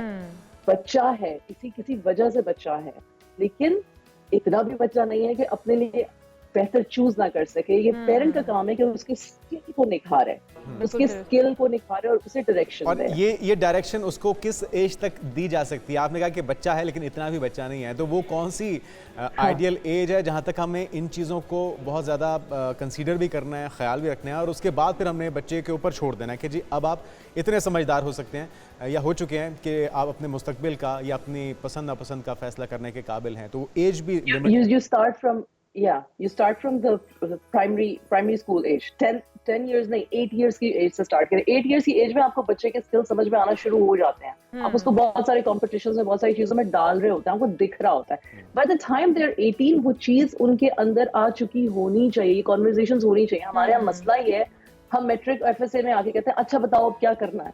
आपने कभी बच्चे को गाइड नहीं किया, बताया नहीं, पूछा नहीं, सिर्फ ये बताया मेरी ख्वाहिश है कि तुम ये बन जाओ, मेरी ख्वाहिश है कि तुम वो बन जाओ। 18 years is not an age. Like from a life coach's experience, from a parent coach's experience, I'm telling you, and this is medically proven, 18 years लड़का हो या लड़की हो, their brain is not mature enough to have these mature sensibilities, but they are still thinking able, logical people. However, Exactly. guidance 10 years, 8 or 10 years की as से शुरू हो जानी चाहिए ताकि 18 एक तक उनको चीज क्लैरिटी इरम साहब, एक चीज ये भी है कि हम बड़े भी उमूमी तौर पे जब बच्चे भी बड़े हो जाते हैं तो हमें वो बच्चा ज़्यादा पसंद होता है जो ज़्यादा कमा के ला रहा हो, बजाय इसके कि वो बच्चा जिसकी आदतें अच्छी हैं, जो बहुत ज़्यादा केयरिंग है, आपके रिस्पेक्ट के लिहाज से, आपके एहसास के लिहाज से वो ज़्यादा हर चीज़ का ख्याल रखता हो, लेकिन आपको पसंद वो आएगा जो ज़्यादा कमा के ला रहा हो। तो ये कितना बुरा इम्पैक्ट डाल सकता है आपके बच्चे पे? I mean, अभी इतना मशहूर ड्रामा गुजरा है, उसका पूरा क्रक्स ही ये था कि पर्सनालिटी या योर तरबिया शुड बी अबाउट ह्यूमैनिटी, ठीक है। और मैं नहीं मानती कि अच्छा स्कूल्स में कॉलेजेस में हम लोग भी पढ़े हुए हैं, जिस बच्चे का कैरेक्टर, जिस बच्चे की बातचीत करने का तरीका बेस्ट होता था, उस बच्चे को ज्यादा पसंद किया जाता था। और this is universal mannerism, behaviour, your character speaks for yourself. बिल्कुल ठीक है, बहुत शुक्रिया। इरम बिन्त सफ़िया हमारे साथ मौजूद थी, लाइफ कोच। और जिस तरह से वो कह रही थी कि बच्चों के ऊपर तनकीद करने की बजाय बच्चों को पूछा जाए, उनके साथ एक डिस्कशन में आ जाएं पेरेंट्स और उनसे पूछें उनकी लाइक और डिसलाइक क्या है, और उसके बाद उनको हेल्प आउट करें, उनको फ्रीली भी नहीं छोड़ दें कि बच्चे खुद ही डिसाइड करने लग जाएं, क्योंकि वो बच्चे हैं। लेकिन इतने भी बच्चे नहीं हैं कि बिल्कुल ही आप उनके ऊपर चीज़ें मुसल्लत करनी शुरू कर दें, उनके ऊपर कंपैरिजन ना करें, जिसकी जो क्वालिटी है उसके ऊपर बात करें, उसको निखारें और अपने बच्चे को एक ज़बरदस्त शख्सियत बनाने में उसका हेल्प आउट कीजिए, किरदार अदा कीजिए। दीगर अहम इश्यूज पर भी बात होगी और उन सेलिब्रिटीज़ पर भी बात होगी जो 2024 में पेरेंट्स बने हैं, ये एक एजाज़ उन्हें मिला है, तो उनके ऊपर भी बात होगी। वो भी आपको नाम बताएंगे कौन कौन खुशनसीब हैं। लेकिन एक ब्रेक के बाद आपसे मिल जाएगा। Stay with us. एक बार फिर से आपको खुश आमदेद कहते हैं और बात करते हैं उर्दू अदब के एक बड़े नाम की, जिनका जिक्र अगर किया जाए तो उनका आज उनकी बरसी मनाई जा रही है। शायर मुनीर नियाज़ी की मैं बात कर रही हूँ। उन्हें दुनिया छोड़े 18 बरस हो गए हैं और उनकी शायरी बहुत ही मुनफरिद थी और हर दिल में हमेशा देर कर देता हूँ। बहुत ही उनका यादगार कलाम है, ज़रा आप भी सुनिए, यादें ताज़ा कीजिए मुनीर नियाज़ी। खूबसूरत कलाम, खूबसूरत शख्सियत की ज़ुबान से सुन के जितने भी सेलिब्रिटीज़ वहाँ पे भी बैठी थी, सबकी आंखों में आंसू थे। इतना पुरअसर, बहुत गहराई लिए हुए और बहुत दिल में उतर जाने वाला, पूरी फील के साथ जब वो शायरी कोई शायर पढ़ता है और फिर मुनीर नियाज़ी साहब हों तो फिर क्यों ना दिल में उतर जाए और इस तरह से सहर अपना तारी कर दे। तो हम आगे बढ़ते हैं और जिसका ब्रेक पे जाने से पहले बात कर रही थी कि वो सेलिब्रिटीज़, और 2024 को कहा जा रहा है कि जी बच्चों का साल था, क्योंकि बहुत सी सेलिब्रिटीज़ के यहाँ बच्चों की पैदाइश हुई है। तो दुनिया भर के बहुत से शोबे सितारे, जिनमें गुलकार भी हैं, क्रिकेटर्स भी हैं और दीगर मशहूर शख्सियात ने इस दुनिया में आने वाली नई नस्ल को उन्होंने खुश आमदीद कहा, जिसमें सबसे पहले है सदर आसिफ अली जरदारी और आंजहानी वज़ीर आज़म बेनज़ीर भुट्टो की बड़ी साहिबजादी बख्तावर भुट्टो, जिन्होंने 20 अक्टूबर को अपने तीसरे बच्चे की पैदाइश का ऐलान किया है। तो ये यादगार तस्वीर, इनका तीसरा बेटा था जिसको इन्होंने वेलकम किया। बहुत ही खूबसूरत तस्वीर उन्होंने शेयर की और जरदारी साहब एक बार फिर से नाना बन गए, तो जाहिर है तीसरी बार वो नाना बने थे, उनकी खुशी दी थी। फिर ऐसे अभी बार बार सवालात होते हैं बिलावल भुट्टो से भी कि आप कब शादी के बंधन में बंध रहे हैं और फिर बारी आएगी, और वो हमेशा मुस्कुराकर जवाब देते हैं कि अभी मेरा वक्त नहीं आया। वो भी हमेशा देर कर देते हैं। देर कर देते। चलिए जी आगे चलते हैं और अगली बारी है सईद और उर्वा हुसैन की, जिन्होंने 3 जनवरी को अपनी बच्ची जहारा सईद का इस्तकबाल किया और उन्होंने इंस्टाग्राम पर एक मुश्तरका जो तस्वीरें हैं वो भी पोस्ट की और इस पे ऐलान किया। अच्छा, जहां आरा, आप देख रहे हैं नाम कितना मुनफरद है, खूबसूरत भी है, मुनफरद भी है, जहां आरा। तो ये तस्वीर आप अपनी टीवी स्क्रीन पर देख सकते हैं कि पहले हम ये खबरें भी गर्दिश कर रही थी अलहदगी हो गई है, लेकिन वो झूठी खबरें थी। उन्होंने बच्ची के पैदाइश के साथ ही इन खबरों की भी तरदीद कर दी और न्यू एंट्री जो हुई है उनकी फैमिली में उसका भी ऐलान किया। आगे बच्चों का आना कहीं ना कहीं रिश्तों को मजबूत कर देता है और फिर बेटियां हों तो सभी बहुत ही प्यारी होती हैं, अल्लाह ताला की नेमत है और ये जिसके घर में आती है। और अल्लाह ताला ने ये तो कहा है कि जिस शख्स ने अपनी 2 बेटियों की परवरिश की अच्छे से, 3 बेटियों की, 2 की कहा है, बाज़ जगहों पे 1 का भी कहा है, तो वो जन्नत में जाएगा। तो ये बहुत बड़ा एजाज़ है किसी भी शख्स के लिए। और कहा जाता है कि जिसके घर में पहली औलाद बेटी की सूरत में रहमत होती है, तो वो हाँ भी वो भी उसको भी बहुत ज़्यादा इनामात से एज़ाज़ात से नवाजा गया है। अल्लाह ताला की तरफ से रहमतें नाजिल होती हैं उस घर पे ख़ुसूसी तौर पे। तो आगे बढ़ते हैं, हॉलीवुड की बात कर लेते हॉलीवुड की बात कर लेते हैं तो मारूफ अदाकारा हैं अनुष्का शर्मा, भारतीय क्रिकेट टीम के साबिक कप्तान विराट कोहली हैं। उनके यहाँ भी बेटे की पैदाइश हुई है और इस साल फरवरी में ही उनके यहाँ बेटे की विलादत हुई। उन्हें भी हम मुबारकबाद देंगे। और आप चाहती हैं कि वो हॉलीवुड में काम हाँ, मैं बॉलीवुड सॉरी बॉलीवुड की एक और खूबसूरत जोड़ी नहीं, है। आपकी ख्वाहिश पूरी करेंगे और हॉलीवुड वैसे वो काम करते ही हैं, मतलब भारतीय अदाकार तो बहुत आम और ज़बरदस्त जोड़ी है, ज़बरदस्त कपल है। अगर फैंस की बात की जाए तो विराट कोहली के शायद ज़्यादा फैंस होंगे पाकिस्तान के अंदर भी, मतलब वहाँ पे आपको ऐसे भी नौजवान नजर आते हैं उन्होंने अपनी शर्ट के पीछे विराट कोहली लिखा होता तो है। अनुष्का शर्मा भी उनकी बहुत बड़ी फैन थी भाई, तभी शादी हुई है और फिर खुद भी उन्होंने अच्छी एक्ट्रेस है, चुना है। ज़बरदस्त जोड़ी है। इनके घर भी बच्चे की पैदाइश हुई है। और आपको पता है अक्सर कोहली को वो तंग भी करती हुई नजर आती हैं, कभी मैच खेलते हुए तंग करती हुई नजर आती हैं। जब बारी करने के लिए कोहली आते हैं तो कोहली कहते हैं बस खत्म। स्टेडियम में भी जब भी परफॉर्म करते हैं कोहली अक्सर अनुष्का नजर आती हैं स्टेडियम में, उनको बकअप करने के लिए, उनका साथ देने के लिए। एक खूबसूरत कपल है, मोहब्बत करने वाला कपल है, अल्लाह इनकी जोड़ी सलामत रखे। अच्छा जी, एक और भी जोड़ी है, अगली जोड़ी भी हमारी, वो भी बॉलीवुड ही की है, खूबसूरत जोड़ी दीपिका पादुकोण और रणवीर सिंह। आगे रणवीर एक अच्छे एक्टर थे लेकिन कुछ अरसे से मुझे लगता है कि वो थोड़ा सा ओवर एक्टिंग का शिकार छिछोरे हो गए, बहुत ज्यादा हो चुके हैं। लेकिन अच्छा, हाँ, हमारी तरफ से ओवर रिएक्ट करना शुरू कर दिया। हमारी तरफ से बहुत बहुत मुबारक हो। 9 सितंबर को बेटी की पैदाइश हुई है जिसका नाम उन्होंने दुआ पादुकोण रखा है। इससे पहले कि हम आगे बढ़ते हैं, मजीद कहाँ बच्चे की पैदाइश हुई है कि अनुष्का शर्मा की जो बेटी है उसकी हम बात कर रहे थे, रणवीर सिंह की बात बेटी है, उसका नाम दुआ पादुकोण रखा गया है। अच्छा, दुआ पादुकोण और सिंह, ये कुछ समझ नहीं आ रहा, खुश कर दिया ना, काफी लंबा रखा है उन्होंने नाम। आप दोनों खुश हो जाएं, वो झगड़ा रहता है ना, दोनों के सरनेम साथ लगे हैं, दोनों के सरनेम साथ रखे हैं। वैसे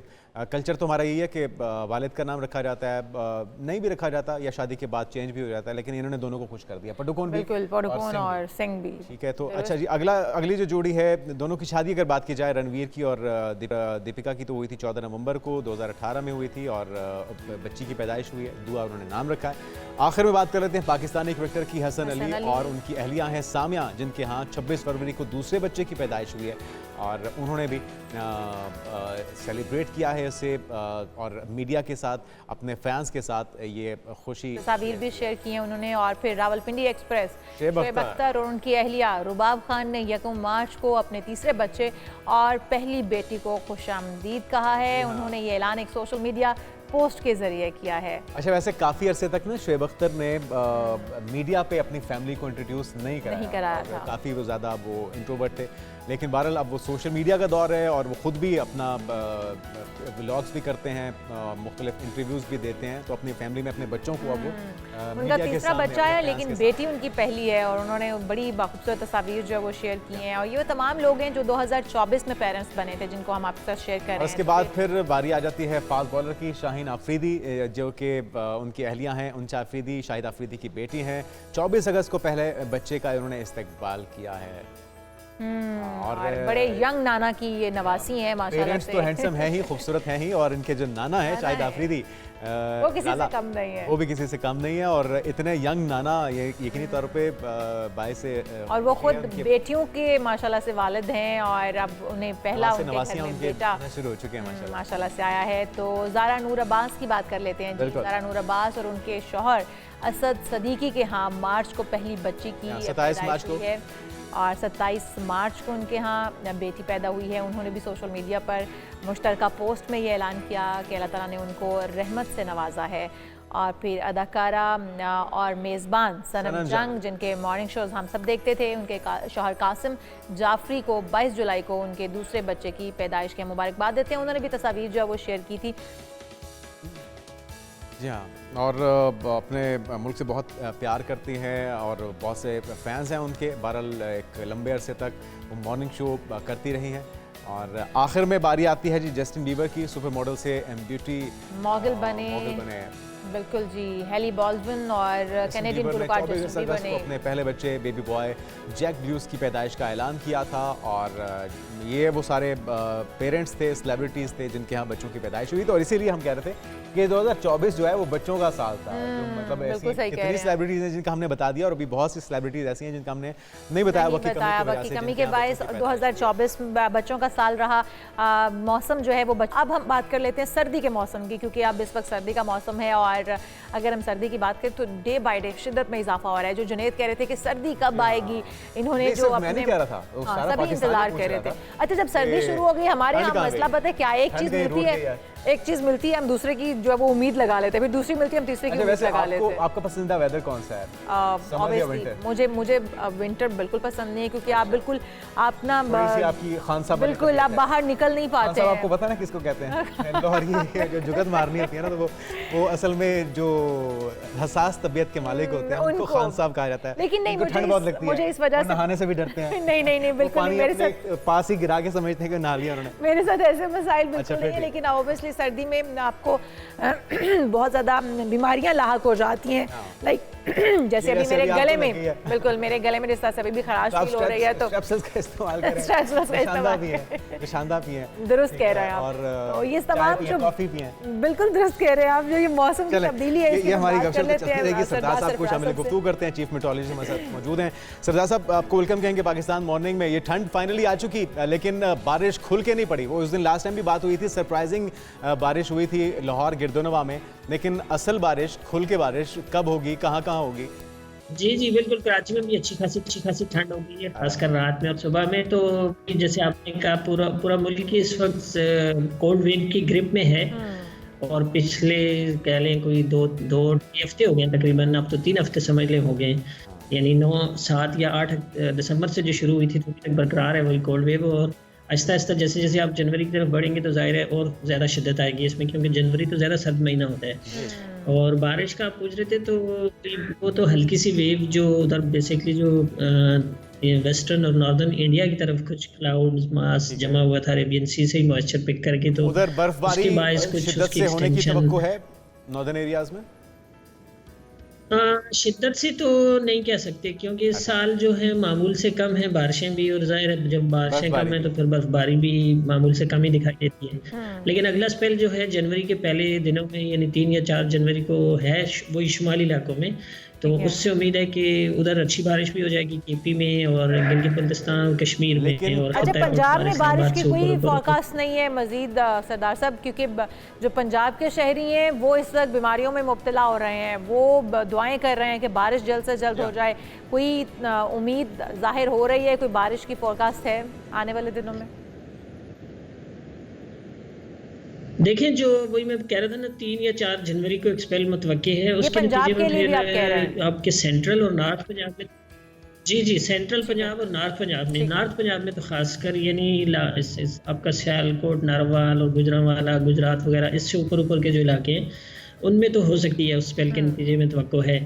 नीचे जो है ना लाहौर और इसके से नीचे का जो इलाका है, यहाँ कुछ कम ही चांस है अभी कोई ऐसा स्पेल, ये जो आने वाला स्पेल है इसमें तो नहीं, आगे देखिए फिर। अच्छा, अभी आपने दूसरी वेव आती है, सरदार साहब जिक्र किया कि कराची में बाकायदा ठंड आ चुकी है, तो कितनी ठंड है, क्या टेम्परेचर चल रहा है, और क्या आने वाले दिनों में इसमें मजीद शिद्दत भी देखी जाएगी? जी बिल्कुल, शिद्दत भी आएगी इसमें। कराची में देखिए कम से कम ये जो पिछले 3 हफ्तों से चल रही है ना सर्दी, तो उसमें 9.2 तक गया है, 9.5 गया है, इस तरह, मतलब ये कि सिंगल डिजिट में आया है कराची में। कुछ दिन ऐसे गुजरे हैं, पिछले 3-4 दिन गुजरे थे जी, 3 दिन पहले के, जब 2 दिन मुसलसल 9 टेम्परेचर 9 या समथिंग रहा, और अभी आज भी 10 रहा। तो इस आगे भी चलकर अगले जो 3-4 दिन होंगे दिसंबर के जो आखिर तक, उसमें मजीद गिर सकता है, यानी 8 तक आ सकता है कराची में भी। तो सरदार साहब, इस बार सर्दी कहाँ तक जाएगी? इतना लंबा दौरानिया वो कम होकर 24-25 की रेंज में ही रह गए, तो इस लिहाज से कराची वाले है जी। ठीक है। अच्छा सरदार साहब, ये भी बता दीजिएगा सर्दियों का दौरानिया कब तक रहेगा, कितनी लंबी सर्दी इस बार होने वाली है? क्योंकि पहले तो हम यही सुनते थे कि जी 4 से 5 महीने सर्दी शदीद पड़ती थी, अब तो कम होती जा रही है, डे बाय डे दौरानिया उसका कम होता जा रहा है। तो कितने महीने की सर्दी रहेगी? फेब में भी सर्दी होगी? देखिए जी, जनवरी का पूरा महीना तो आपको पता है कि सर्दी होता है ना, तो जनवरी में, और ये असल में पाकिस्तान के मुख्तलिफ इलाकों में आपको पता है कि मुख्तलिफ एक तरह से उसका सीज़न भी और उसकी शिद्दत भी अलग अलग से होती है। तो जनूब में यानी उसमें पूरा सिंध शामिल हो सकता है, उसमें उसके फरवरी के पहले हफ्ते तक अमूमन सर्दी का दौरानिया रहता है, उसके बाद फिर आहिस्ता आहिस्ता टेम्परेचर इंक्रीज होना शुरू हो जाते हैं। नॉर्थ में आपको पता है कि फरवरी के आखिर तक चलती है, तो डेफिनेटली अभी 2 महीने तो हैं सर्दी के, जनवरी भी और फरवरी भी। चलें, 2 महीने तो सर्दी के हैं। बहुत शुक्रिया सरदार सरफराज साहब हमारे साथ मौजूद थे और जिस तरह से वो बता रहे हैं कि जनवरी के फर्स्ट वीक में होने की तवक्कुआत हैं, तो अल्लाह करे कि बारिशें हो जाएं। अब कुछ ही दिन बाकी हैं जनवरी के आने में भी, नए साल के आगाज़ में। तो नए साल के आगाज़ में अगर बारिश हो जाएगी तो मौसम भी बेहतर हो जाएगा और बीमारियों से भी लोगों का छुटकारा उन्हें मिल जाएगा। एक ब्रेक लेते हैं, ब्रेक के बाद हाजिर होते हैं। Stay with us. प्रोग्राम में एक बार फिर से आपको खुशामदीद कहते हैं और बात करते हैं खराटों की। ना बहुत सारे लोगों को ये मूजी मर्ज जो है वो लाक होता है, जो खराटे लेना इसको कहते हैं। बिल्कुल ये मर्ज है। डॉक्टर्स जब कह रहे हैं ये मर्ज है तो हम लोग इसको आदत समझ लेते हैं। हम कहते हैं कि ये एक आदत है और फिर हम उसको सारी ज़िंदगी उसी के साथ जो है वो ज़िंदगी गुजार देते हैं। तो अगर आपके लाइफ पार्टनर को ये मर्ज लाक है तो यकीनी तौर पर आप भी उससे डिस्टर्ब हो रहे हैं और उसके साइड इफेक्ट्स आपके पार्टनर के ऊपर कितने पड़ रहे हैं ये भी तशवीशनाक है। बता रहे थे कि एक शख्स उसने अपने पड़ोसी पे हमला कर दिया, उसको शिकायत की थी कि उसका पड़ोसी ऊंची आवाज़ में खराटे लेता है और उसकी नींद उससे मुतासिर होती है। लेकिन ये मर्ज़ है, इसका इलाज भी मुमकिन है। ये सारी चीज़ें डिस्कस करते हैं। हमारे साथ मौजूद हैं प्रोफेसर डॉक्टर मोहम्मद आरिफ तारिर साहब, जो कि माहिर हैं नाक, कान और गला के। आपको वेलकम कहेंगे डॉक्टर साहब पाकिस्तान मॉर्निंग में। सबसे पहले तो बताइए कि खराटों की वजह होती क्या है? जी, पहले नंबर पे तो खराटे होते क्या हैं, फिर उनकी वजह की भी बात कर लेते हैं। खराटे बुनियादी तौर पे नींद के दौरान आवाज़ पैदा होने का नाम है खराटे। ये वजूहात इसकी कई सारी हैं। नाक का बंद होना, गले में कुछ ऐसे स्ट्रक्चर्स जो नॉर्मल अल्लाह ताला ने बनाए हुए हैं उनमें कोई पैदाइशी एबनॉर्मेलिटी होना, या बाद में एक्वायर्ड नाक और गले की बीमारियां। सांस की असूल जो लेने का है उसमें यह कि आवाज़ नहीं आनी चाहिए सांस लेते हुए, जागते हुए भी, सोते हुए भी। जब आवाज़ आती है इट मीन्स कि कहीं ना कहीं सांस की नाली में तंगी है, नाक में या गले में किसी पॉइंट पे। जब वो तंगी है तो आवाज़, तब दो स्ट्रक्चर्स करीब आते हैं तो यूँ आवाज़ पैदा होती है, जैसे ताली बजती है। इसी तरह वहाँ भी कुछ स्ट्रक्चर्स या साख जिस तरह बनी हुई है फेरिंक्स की, लैरिंक्स की, ऊपर के नोज़ की, ओरल कैविटी की, ये जो साख जिस तरह बनी है, जब वो चीज़ें थोड़ा सांस की जगह कम होती है तो वहाँ पे आवाज़ पैदा होती है, स्ट्रक्चर्स आपस में टकराते हैं, उसको खराटे कहते हैं। ठीक, इसकी वजूहात 3 एरियाज़ में ख़ासकर बड़ी वाज़े नज़र आती हैं। उनमें से किसी एक में या 2 में, 3 में। एक नाक के अंदर, दूसरा ओरल कैविटी में या मुंह या गला, ये जो ऊपर का हिस्सा है सामना, फिर गला प्रॉपर जो है, नाक के पीछे वाला हिस्सा, ओरल कैविटी के पीछे वाला हिस्सा, उससे ज़रा नीचे वाला हिस्सा, इसको हम फेरिंक्स कहते हैं। इन तीनों एरियाज़ में, जिनमें से वो जो गले में लटकता है यूवला और सॉफ्ट पैलेट, उनका भी रोल होता है। ये एरिया है जिसमें पैदाइशी या बाद में बनने वाली बीमारियां, ये इनमें से कोई हो तो वो वहाँ पे सांस की नाली की तंगी आती है और उसमें जो स्ट्रक्चर्स दाएं बाएं के ऊपर नीचे के वो टकराते हैं आपस में, और जितना ज़्यादा मसला होगा उतनी ज़्यादा आवाज़ आती है, जितना कम मसला होगा उतनी नॉर्मल ना समझा जाए। ये खराटे अगर कुछ शख्स लेता है तो ये बीमारी ही है, ये कंफर्म मतलब बात है। ये बात तय है कि नॉर्मल तरीके से सांस की आवाज़ नहीं आनी चाहिए, ये नॉर्मल है, अल्लाह का दिया हुआ सिस्टम। जब आवाज़ आ रही है, कम आ रही है, दरमियानी है या ज़्यादा है, नींद भी डिस्टर्ब हो रही है या नहीं हो रही, वो उस पर डिपेंड करता है कितना सीवियर मसला है। अगर थोड़ा है तो थोड़ी आवाज़ आएगी, ज़्यादा है तो ज़्यादा आएगी। तो उसको रिलेट हमें उस तरह करना चाहिए जिस तरह अल्लाह पाक का बनाया हुआ सिस्टम है। अच्छा, ये बच्चों और बड़ों में ये एक ही तरह से रिएक्ट करती है? अगर ये आपके टॉन्सिल्स, गले या कोई भी आप जिस तरह से का टिश्यू डिस्टर्ब है अंदर से इंटरनल, तो वो आवाज़ पैदा हो जाती है। तो खराटों का ताल्लुक एज से नहीं है कि लोग ये कहते हैं, ये मिथ्स हैं कि बुढ़ापे में जाके या एज ज़्यादा हो जाने की वजह से या थकावट की वजह से या फिर ये आदत है इसलिए खराटे लिए जाते हैं। जी, पहली बात तो बहुत अच्छा क्वेश्चन आपने किया है। पहली बात तो ये है कि खराटे आदत नहीं है, ये बात समझना बड़ा वाज़े होना चाहिए कि आदत नहीं होती। अब बच्चों में मामला थोड़े से डिफरेंट होते हैं, बड़ों में थोड़े डिफरेंट होते हैं। बच्चों में खराटे लेने की वजह जो कॉमन नाक और गले की बीमारियां हैं, उनमें से नाक में गदूदे होना, जिनमें से नाक के पीछे गले के ऊपर के हिस्से में एडिनोइड्स होते हैं, बड़ा कॉमन मसला है बच्चों में, होता ही बच्चों में। टांसल बड़े हो जाना, ये भी बच्चों का मसला है। बड़ी उम्र में जाके ये अमूमन कम हो चुके होते हैं, जिनके बचपन में ज़्यादा बड़े ना हों तो वो वजह अमूमन नहीं रहते। अमूमन कभी कभार वो भी रह लेते हैं, उस वक्त भी बड़ी एज में भी जाके। फिर नाक की हड्डी का टेढ़े होना, जैसे खेलते हुए चोट लग गई, हड्डी टेढ़ी हो गई, या इस तरह और मामला बेशुमार होते रहते हैं। कई और बीमारियां बन जाती हैं, एलर्जीज बड़ा रोल प्ले करती हैं, कुदरती गदूदें बढ़ जाती हैं, बीमारी वाली गदूदें बन जाती हैं नाक में। डॉक्टर साहब, एक चीज़ ये भी देखी गई है कि कोई शख्स बहुत थका हुआ है, आके सोया है, तो उसको उस सूरत में खराटे आए, आम हालात में उसको खराटे नहीं आते, या फिर अगर किसी को खराटे आ रहे हैं उसकी पोजीशन चेंज कर दी, करवट लेके उसको सुला दिया तो खराटे आना बंद हो गए, तो ये क्या वजूहत होती हैं? जी, मैं इस आपका बात का जवाब भी देता हूँ, ये बड़ा इंपॉर्टेंट क्वेश्चन है, लेकिन वो पहले का हिस्सा ही है, थोड़ी देर में इसका जवाब भी इंशाल्लाह उसमें शामिल कर लेंगे। अब इसमें जो नाक की, गले की या मुंह के अंदर, जैसे ज़ुबान किसी की बहुत बड़ी हो, पैदाइशी तौर पे कई मरीज़ हैं जिनकी ज़ुबान मोटी और बड़ी लंबी होती है, उनको खराटे आते हैं। कईयों का ये जा छोटे वाला, नीचे वाला छोटा रह गया होता है, ऊपर वाला छोटा रह जाता है। इस तरह करके ये फेरिंक्स में टॉन्सिल एडिनोइड के अलावा कुछ ऐसे स्ट्रक्चर जो गले में लटकता है, यूवला वो बड़ा हो, ये वो जो पैदाइशी मसले हैं और बच्चों में प्रेजेंट करेंगे। तो बच्चों में कुछ ये मामलात हो गए, बड़ों में एक्वायर्ड डिजीज़ साथ ऐड हो गई, लेकिन एडिनोइड्स बेहतर हो गए, टॉन्सिल्स बेहतर हो गए या नहीं हुए।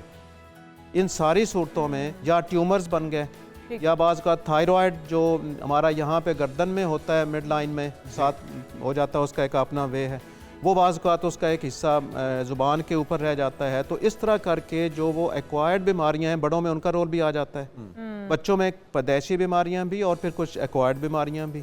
ये बीमारियां हैं जिनकी वजह से खराटे आए।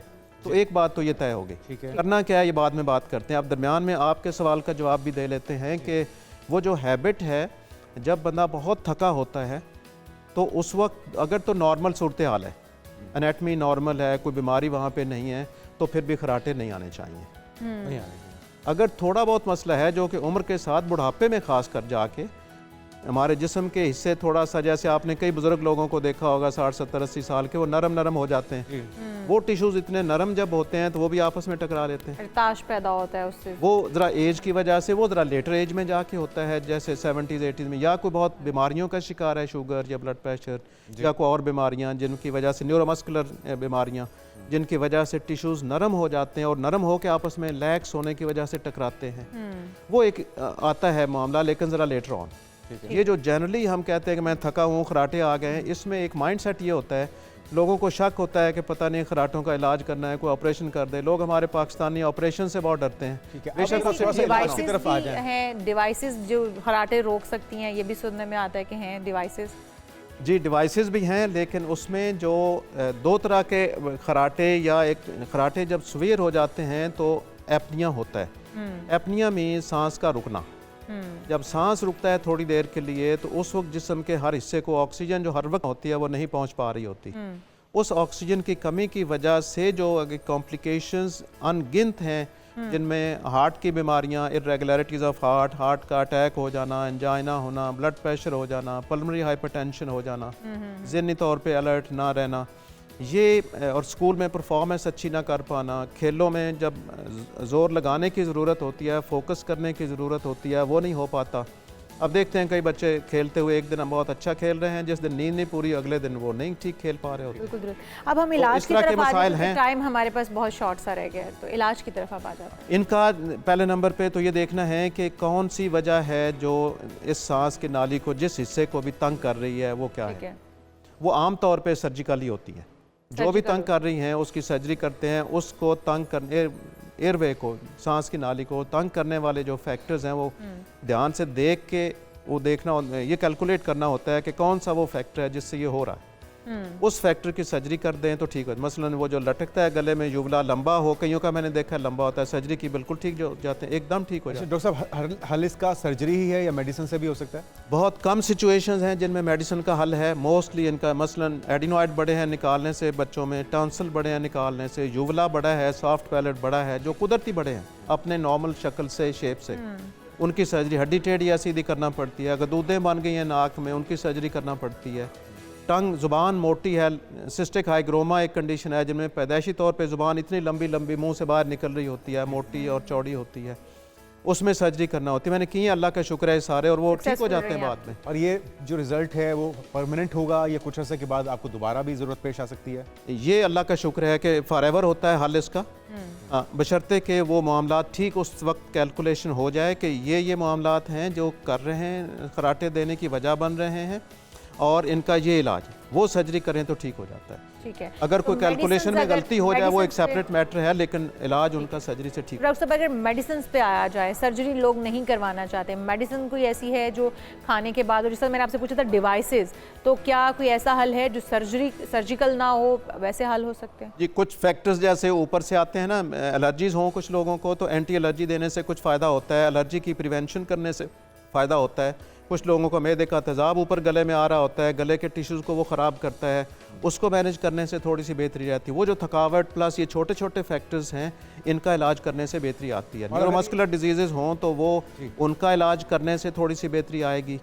ये उस वक्त तशख़ीस ठीक हो जाना, ये बड़ा इंपॉर्टेंट एस्पेक्ट है। फिर जिनका सेंट्रल एपनिया होता है, वो एपनिया की बात दरमियान में रह गई। सेंट्रल एपनिया होता है ब्रेन की वजह से, फिर नोज़, गला और ओरल कैविटी की जो वजूहात हैं, ये सेंट्रल नहीं कहलाते, ये ऑब्स्ट्रक्टिव स्लीप एपनिया में आते हैं। दो उसकी वाज़े जो अक़साम हैं, जो ऑब्स्ट्रक्टिव स्लीप एपनिया है नोज़, थ्रोट और ओरल कैविटी की वजह से, इसका हल जनरली सर्जरी होता है।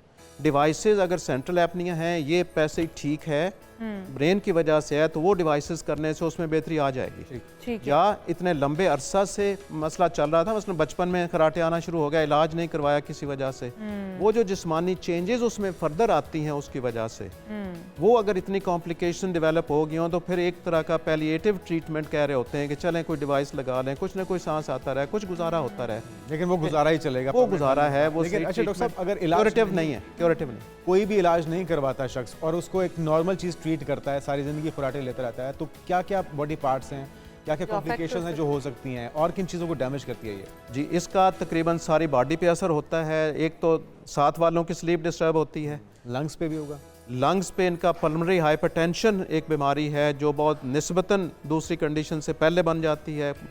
लंग्स में जो ब्लड प्रेशर का सिस्टम है, पल्मोनरी हाइपरटेंशन कहते हैं, दिल और लंग्स के उस सिस्टम को। पल्मोनरी हाइपरटेंशन इनमें से अक्सर को आफ्टर चंद सालों में हो जाती है।